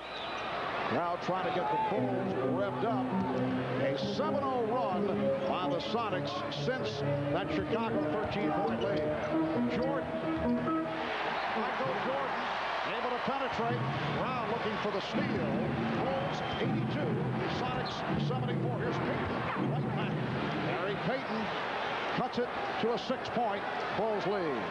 Payton has been so much more effective in this series facing the basket from around the foul line area. When he tries to turn his back against these bigger players of Chicago, he gets in nothing but trouble. Longley. Well, Tony Kukoc, who helped, well, Kukoc comes up humbling. He helped turn things in game one. And after a slow start here tonight, he has come on in the fourth quarter. Marv, you are not going to have any chance of beating the Bulls unless you can dominate your defensive rebounding. And it's Kukoc with the rebound, although he is still hurting. Very slow in making his way to the front court. See the Bulls in command off the boards. Jordan and Kemp able to keep it away from Longley. But even that time, Luke Longley had inside position, just not able to get up high enough in the air. Schrempf, yes, Detlef Schrempf. He has 13 points. The Bulls 84 and the Sonics 78. We have 5:15 remaining in the fourth. All set up by Payton, getting to the hoop, creating, drawing the defense, and then hitting spot-up shooters who have to keep finishing. Detlef Schrempf, make a shot, please. Thank you. Kukoc for three. Jordan with the offensive rebound. Jordan stripped by Payton, but able to recapture and calls for time. Askew tried to knock it aside. Jordan very upset. He thought he was fouled. 22nd timeout taken by the Bulls. George Karl was running up the sideline at the beginning of that possession for Chicago, exhorting his team that this is a big stop. They are within 6 points as Michael Jordan losing possession, but so quick with his hands and so strong to dig out that loose ball and get the timeout. Matt, when that ball's on the floor underneath your basket as a defensive player, you've got to go to the floor to get this ball. Everybody's standing and bending over at the waist, except for Michael Jordan, the best player in the game, diving on his hands and knees to dig that ball out. And he's in the face of the official, Jess Kersey, as he thought he took a hit. Tony Kukoc being tended to by the Bulls trainer Chip Schaefer. A moment ago, we saw Ron Harper head back to the locker room. We're told he is bothered by an upset stomach.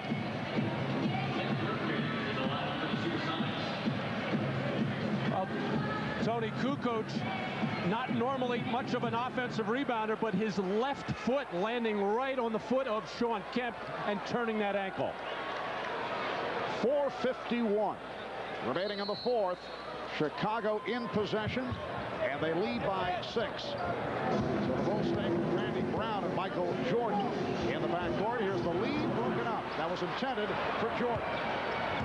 Good recovery by Hersey Hawkins, who I think has done a very solid defensive job on Michael Jordan tonight. Bulls get it back, breaking up that pass. And Ron Harper is back on the Chicago bench. Block. And a foul. If Seattle could get the same kind of job on Dennis Rodman by Sean Kemp that they're getting by Hersey Hawkins on Michael Jordan, they'd have a lot better chance of winning this game. Foul on Payton, and that is number 5. Here's another look. A terrific look-away pass by Michael Jordan. He knew he had Rodman running the middle of the floor all the way. He did not want to fake out Dennis Rodman. He wanted to make sure he could see that pass coming. Rodman had hit his first 2 at the line. Dennis, during the regular season, only 52% at the foul line. Now Brown sitting down, replaced by Harper. Bulls 85, Sonicks 78. Chicago looking to go 2 up in this best of 7. The Sonicks would love to go back to Seattle tied at 1 apiece. We come up on 4 minutes remaining in the 4th. Yes, and it counts. Sean Kemp will go to the line. Sean Kemp had a notion all the way. When he felt Luke Longley on his back, he just drifted out to the corner, wanted the ball, and wanted everybody to get out of his way because he knows he can take Luke Longley off the dribble. Matt, this is the kind of play that Sean Kemp needs to make all the time. George Karl, ecstatic, realizes the isolation he's got to mismatch Longley 20 feet from the hoop, get to the basket, get by your man, and get in the air where there's no help defensively. And you see Longley sitting down after picking up his 5th foul. It's only a 4-point Bulls lead. 4 minutes remaining in the 4th quarter. Jordan played by Hawkins. Jordan with the step and foul.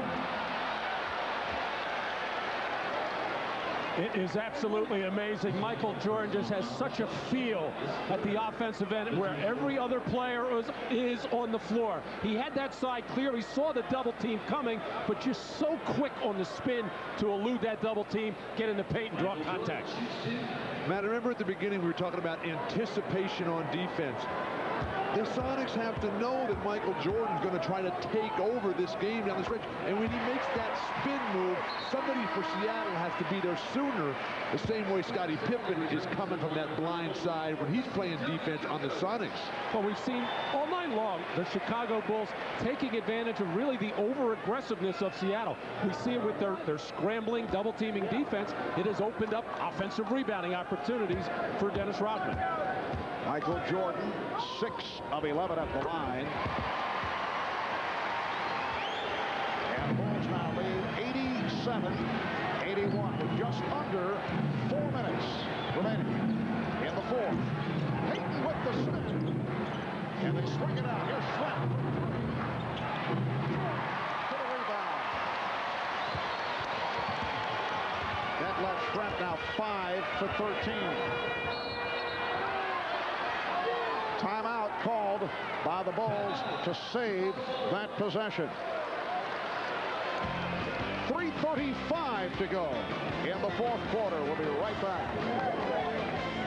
Big dollars to the Thurgood Marshall Scholarship Fund. I believe I have set an NBA Finals record for mentioning Elvin Hayes in a single telecast. That was a terrific accomplishment for the Bullets on the home court of Seattle in the 7th game, where Dennis Johnson, one of the great playoff performers in history, went 0 for 14 on his home court in the deciding game. So sad that Dennis Johnson did not make the Hall of Fame this year. But I would think an eventual entrant. Absolutely, just has to be there. One more mention of the Big E. Dennis Rodman is 1 offensive rebound away from equaling the all-time NBA Finals record, 11 offensive rebounds. Shot clock is down to 5. Kukoc for 3. Rebounded by Perkins, and Kemp with the recovery. It is a 6-point Chicago lead. 3:15 remaining in the 4th quarter. Critical possession for the Sonics. Shot clock is at 5. Payton for 3, coming up short. And deflected out by Jordan with 2 on the 24. Discussion here as to whether Gary Payton's shot actually hit the rim, whether they should reset. Ed Rush says it did. A new 24. Well, that Shot looked awful, leaving Gary Payton's hands. He just kind of short-armed it, as we hardly even say Gary Payton's name. He's been so quiet here in the second half. Perkins posting up on Kukoc. Fires it up. Rebounded by Kukoc.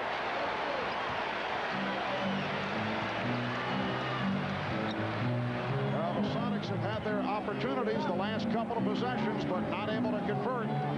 Bulls with a 6-point advantage. 2.5 to go. That nearly rimmed in. These Bulls are really good. Well, much to discuss following tonight's game, and as we mentioned earlier, after our telecast here on NBC, you can tune to CNBC on your cable system for an NBA Finals post-game special. We'll all be on hand with interviews, discussions.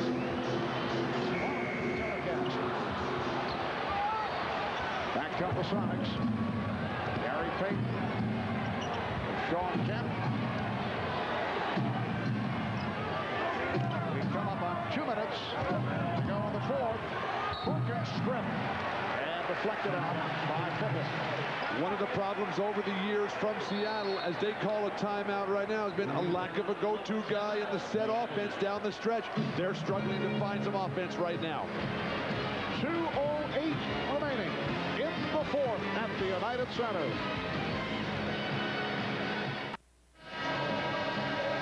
It is Chicago 87 and Seattle 81. 2 minutes and 8 seconds to go in the fourth quarter. Both teams with 2 full timeouts remaining. No fouls to give. It will be Seattle ball with 11 on the shot clock. It's not so much that the Sonics don't have go-to guys. They got a bunch out there. Payton, Kemp, Shrimp in certain situations. It's just they don't execute well in the half court. They have to run some high pick and rolls. Seattle has not scored in 2 minutes and 5 seconds. Shrimp. Hawkins for 3. On the back tap handled by Hopper. Lost it off his foot, but not been able to preserve. Marv, Seattle's had golden opportunities. Shrimp had a beautiful wide open look. Hawkins' look was solid as could be. Payton's air ball was a good look. They just can't make any of them. They're now 3 of 14 from 3-point range. Shot clock is down to 2. Down to 1. Hopper just didn't get it away. Bulls keep it alive, and Jordan draws the foul.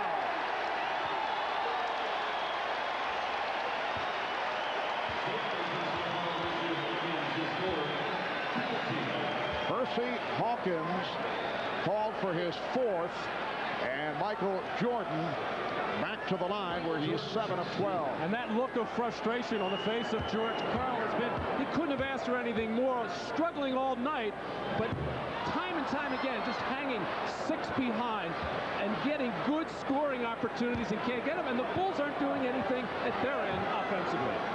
But the offensive rebounding for Chicago, what is Perkins doing? What is Kemp doing? What is Shrimp doing? Chicago had 19 offensive rebounds in this game. Bulls lead 88-81. Shrimp with the fake. Not able to hit on the running hook.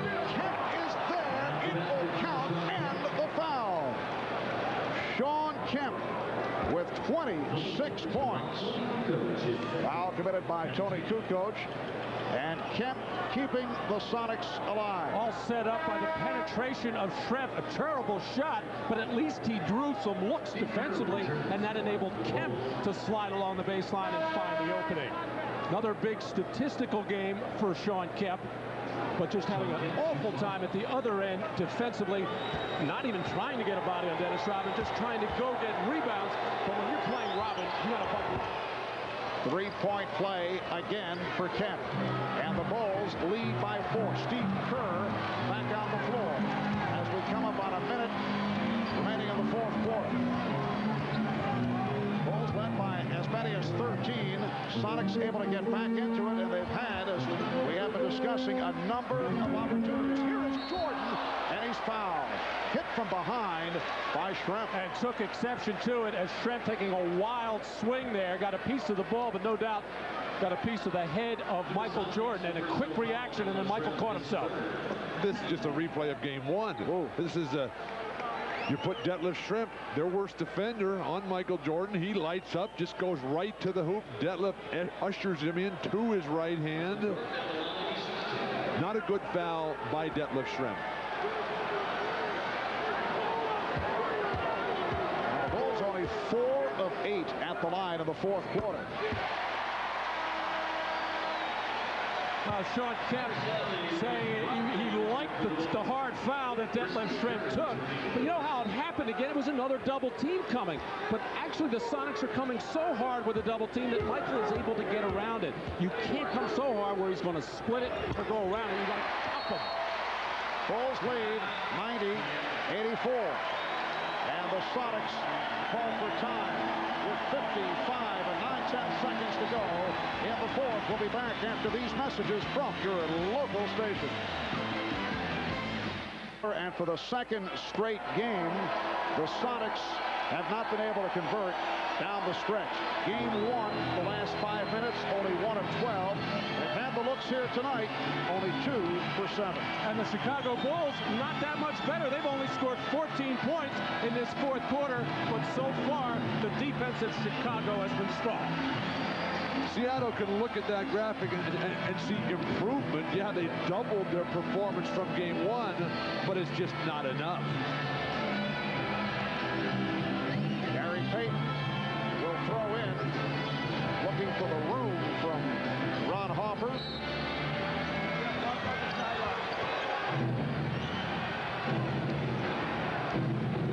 Harper got picked off by Kemp. And we get the whistle from Hugh Hollins and a foul against the Bulls. Both teams are over the limit, so all shooting fouls from here on in. Harper picked it up, which is the worst possible situation for the Bulls. It stops the clock, and it puts Schrempf on the line with an opportunity to bring the Sonics within 4. And a situation arises now with John Sally and Dennis Rodman on the floor. A possible quick foul. Phil Jackson senses it and gets better free throw shooters, Kukoc and Kerr, ready to come in. Schrempf is now 3 for 3 at the line. He's a 78% free throw shooter. Another off performance for Detlef Schrempf. 5 of 14 shooting. Chicago is just so solid defensively. Even though they were scrambling and broken down there, Harper did a pretty decent job of forcing Schrempf into help to his offhand. Now pressure by the Sonics. The Bulls have missed their last 6 shots. At one point they led by 13. They were up 80-67 with 9 minutes to go in the fourth quarter. Now to 35 seconds, 10 on the shot clock. Bulls in no hurry here. 6 on the 24, and Kerr fires for 3. Rodman with the offensive rebound, and that ties an NBA Finals record. 11 on the offensive glass for Rodman, and that was a big one. Foul is called to stop the clock with 15 and 8/10 seconds remaining. Detlef Schrempf called for the personal. Mark, Seattle just let far too much time go off the clock. The second that Rodman got this rebound, which put him in the record book with Elvin Hayes, the Big E, the Hall of Famer. You got to go right and get that quick foul, get the clock stopped. Well, did you see how quickly Dennis Rodman sprinted? He knew somebody was going to be chasing him. He got rid of that ball as quickly as possible.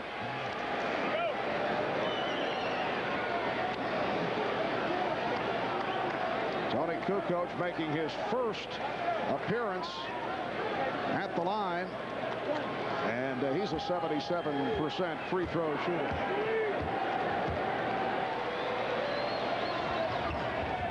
Hits 1 of 2.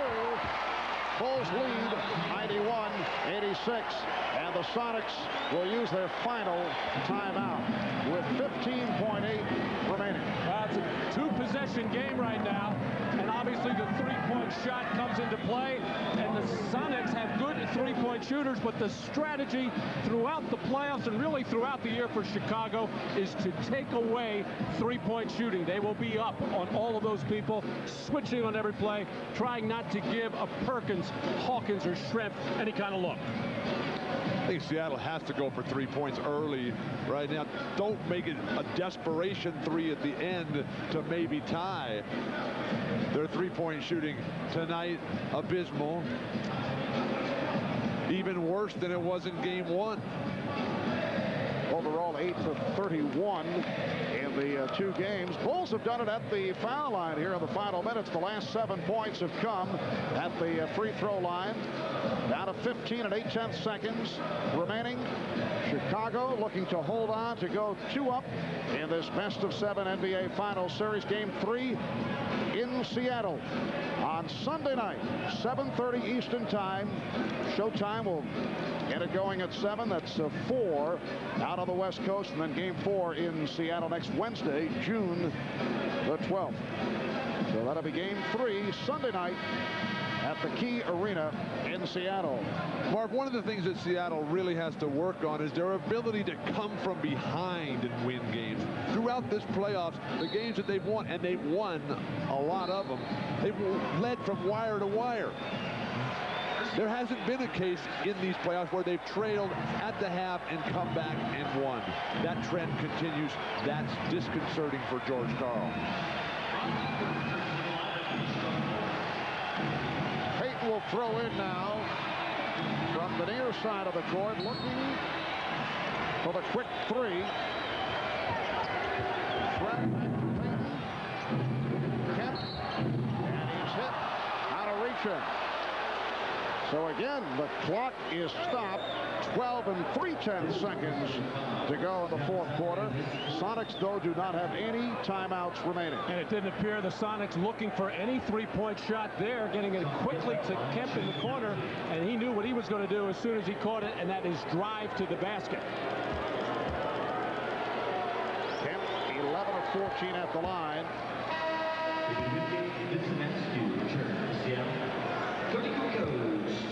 Seattle about 22 of 28 at the free throw line. They've hit all 8 in the fourth quarter. Shawn Kemp with 28 points to lead Seattle. Seattle has to make this free throw, get the quick steal or foul immediately. 3-point Chicago lead. Kukoc having trouble and has to use a timeout. Couldn't find anyone, avoiding the 5-second violation. Well, David Wingate just locked up Michael Jordan and just literally held him and wouldn't let him come to the ball. But how about running the baseline to get the ball in bounds? That would help. So the Bulls forced to take the timeout. Reminder, right after our telecast here on NBC, coming up on CNBC, on your cable system, an NBA Finals postgame special. Our entire cast will recount the game with highlights, show you live press conference interviews. As we look back at Game 2 here in the United Center, that'll be the NBA Finals postgame special immediately following the game on CNBC.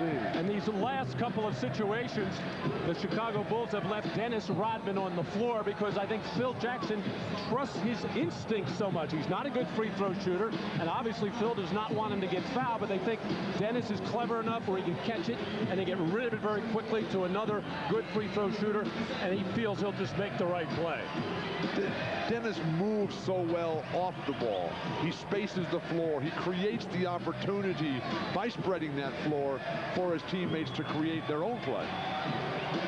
And when Phil Jackson looks back at this, he will not be happy even with the victory. The Bulls missing their last 7 field goal attempts. They've done it at the free throw line. They have not hit a shot the last 6 minutes of this fourth quarter. Mark, this is an old team. This is a team that I don't think will really hit their stride till Game 3 Sunday night. They had that long layoff. Now they're back to playing every other day, which is NBA basketball. Well, not bad if they haven't been able to hit their stride and they come out of here with 2 victories. 12 3/10 seconds remaining in the fourth quarter. Again, the pressure by the Sonics. This time Pippen will try to inbound. Jordan gets it back to Pippen.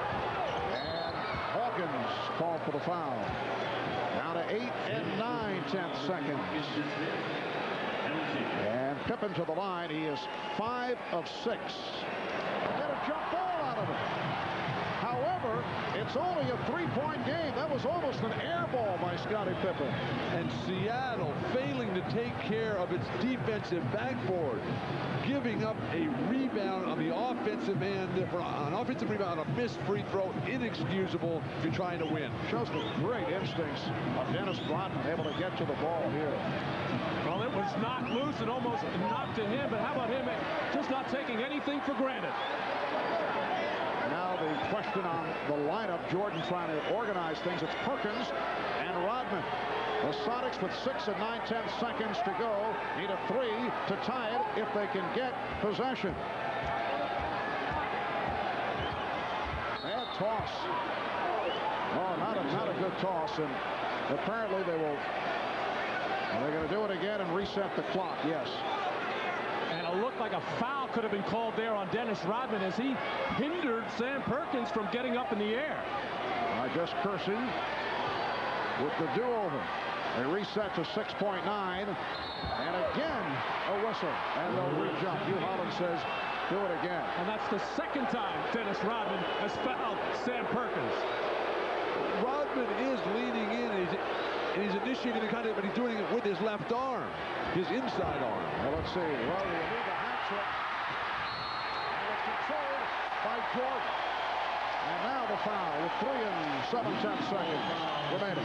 Oh, Peyton and Jordan having some words, face to face.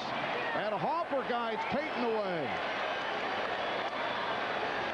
Now Sean Kemp calming Gary Payton down. Well, Michael well aware of the repercussions if he gets into any kind of trash talking or taunting or possible throwing of a fist or a slap. He walks away, and Kemp wisely gets Payton out of there. It is Rodman going to the foul line.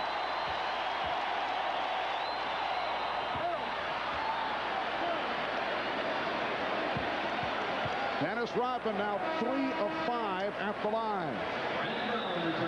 This has not been pretty down the stretch. Well, Pippen missed 2. Now Rodman missing. Only 3 and 7/10 seconds to go in the fourth. And Rodman is able to hit for a 4-point lead. Perkins fires it down for strength. And that will do it. The Chicago Bulls escape with the victory.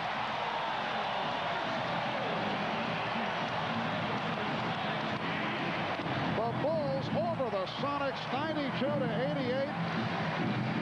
So they protect the home court. They are up in this best of 7, 2-0 with game 3 to take place in Seattle on Sunday night. 29 for Jordan, 21 for Pippen. Let's go to Jim Gray with Dennis Rodman. Jim?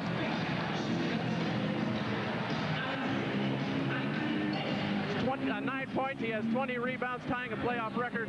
Dennis, you made that final free throw there, plus you had a lot of words with George Karl. What did you say to him after his derogatory comments about you? Well, you know, me and George Karl go back a long way, and I remember a couple years ago he really wanted me to come to Seattle, and I wanted to go to Seattle and win a championship there. But, you know, it's all about mind games and head games.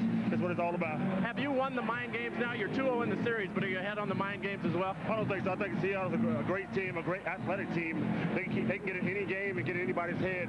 But tonight, you know, I think that we prevail on the free throw line. You had a specific conversation with George Karl. You went over and said something to him. What was said there? I said, you know, I don't think that was appreciated what you said about me in the paper, but I said, are we still friends? He said, I had to protect my players. I said, that's great. Are we still friends? He said, yeah.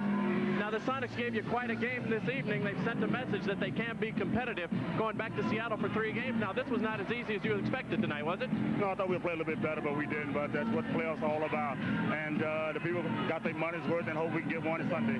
All right, Dennis, congratulations. We'll see you Sunday. Let's say hello to Lexus. All right, let's go back to Marv Albert. All right, thank you, Jim. Rodman, 10 points, 20 rebounds, and NBA Finals record-tying 11 on the offensive glass. Again, the final score, the Bulls 92 and the Sonicks 88. They're up 2 games to nothing in this best of 7. And now you can tune to CNBC on your cable system. 2 games to none after beating the Seattle Supersonics tonight, 92-88. Michael Jordan had 29 points to lead the Bulls, the same total as Sean Kemp had for the Sonics. But the biggest story by far, Dennis Rodman with 20 rebounds, including 11 off the offensive glass, and the 11 offensive rebounds tie an NBA Finals record dating back to the late 70s and Elvin Hayes of the Washington Bullets. Bob Costas back in Chicago on CNBC with Julius Erving. This is the very first NBA Finals postgame show on the cable side of NBC. CNBC. Doc, Dennis Rodman's performance in the third quarter alone, when the Bulls opened up a 13-point lead that eventually Seattle chipped away at, but the game was won in the third quarter when they turned a 1-point halftime lead into a 13. He had 10 rebounds in that quarter, plus 8 points, and 7 of the 10 boards were on the offensive board. Well, Bob, as you and I talked about a little earlier, sometimes that's a full night's work for most of the power forwards around the league. And even in Dennis's case, with him getting the 8 points, something that he doesn't do that often, it's a found situation for the Chicago Bulls. But I think at the beginning of the second half, there was a statement made. Hersey Hawkins had come out, scored 11 points in the second quarter, some of them on Michael Jordan. The first time that Hersey touched the ball in the third quarter, Michael stalked him, forcing a Hawkins turnover, and that sent the signal to the Seattle Supersonics that they were not going to win here in Chicago's building. Moments ago, Ahmad Rashad caught up with Michael Jordan as he was leaving the court. Let's rack up that tape and play it now. Ahmad Rashad with Michael Jordan. One game. We got to win 4 games, and we got to play like it's no tomorrow. Today, in the first half, we came out very relaxed. We give this team a lot of confidence on our floor. We got to take that confidence away from them. In the second half, it was all about defense. You guys seemed to clamp down. Well, it was all about business. You know, this team was in the ball game. They right where they wanted to be. We had to take control of the ball game and really dictate the tempo and dictate the type of game we wanted to play. All right, when you were struggling a little bit throughout the game, but it came down to crunch time, you were right there. I can care less. We won the game. All right, Michael. Thank you. All right, Ahmad Rashad with Michael Jordan. A short time ago, Seattle did not score a field goal in the last 6 minutes and change of the fourth quarter, and yet they were in the game to the last few possessions. This has to be terribly frustrating when they get on the plane and realize that they had a decent chance to win game 1 and a heck of a chance to win game 2, and they go back home down 0-2. Well, let's put the right slant on it, Bob. You know, Seattle came in here hoping to win 2 games. They'd be very satisfied with winning 1. And if they didn't win any, at least they would be able to gather some data and be encouraged going back home, knowing that they can control a few things about the game. This game was one that was played at Seattle's tempo. They wanted to slow it down. They wanted to be very deliberate offensively, try to get high percentage shots, give themselves a chance to win this game at the end. And that's exactly what they did. During that same stretch, even though Seattle didn't score any field goals, neither did Chicago.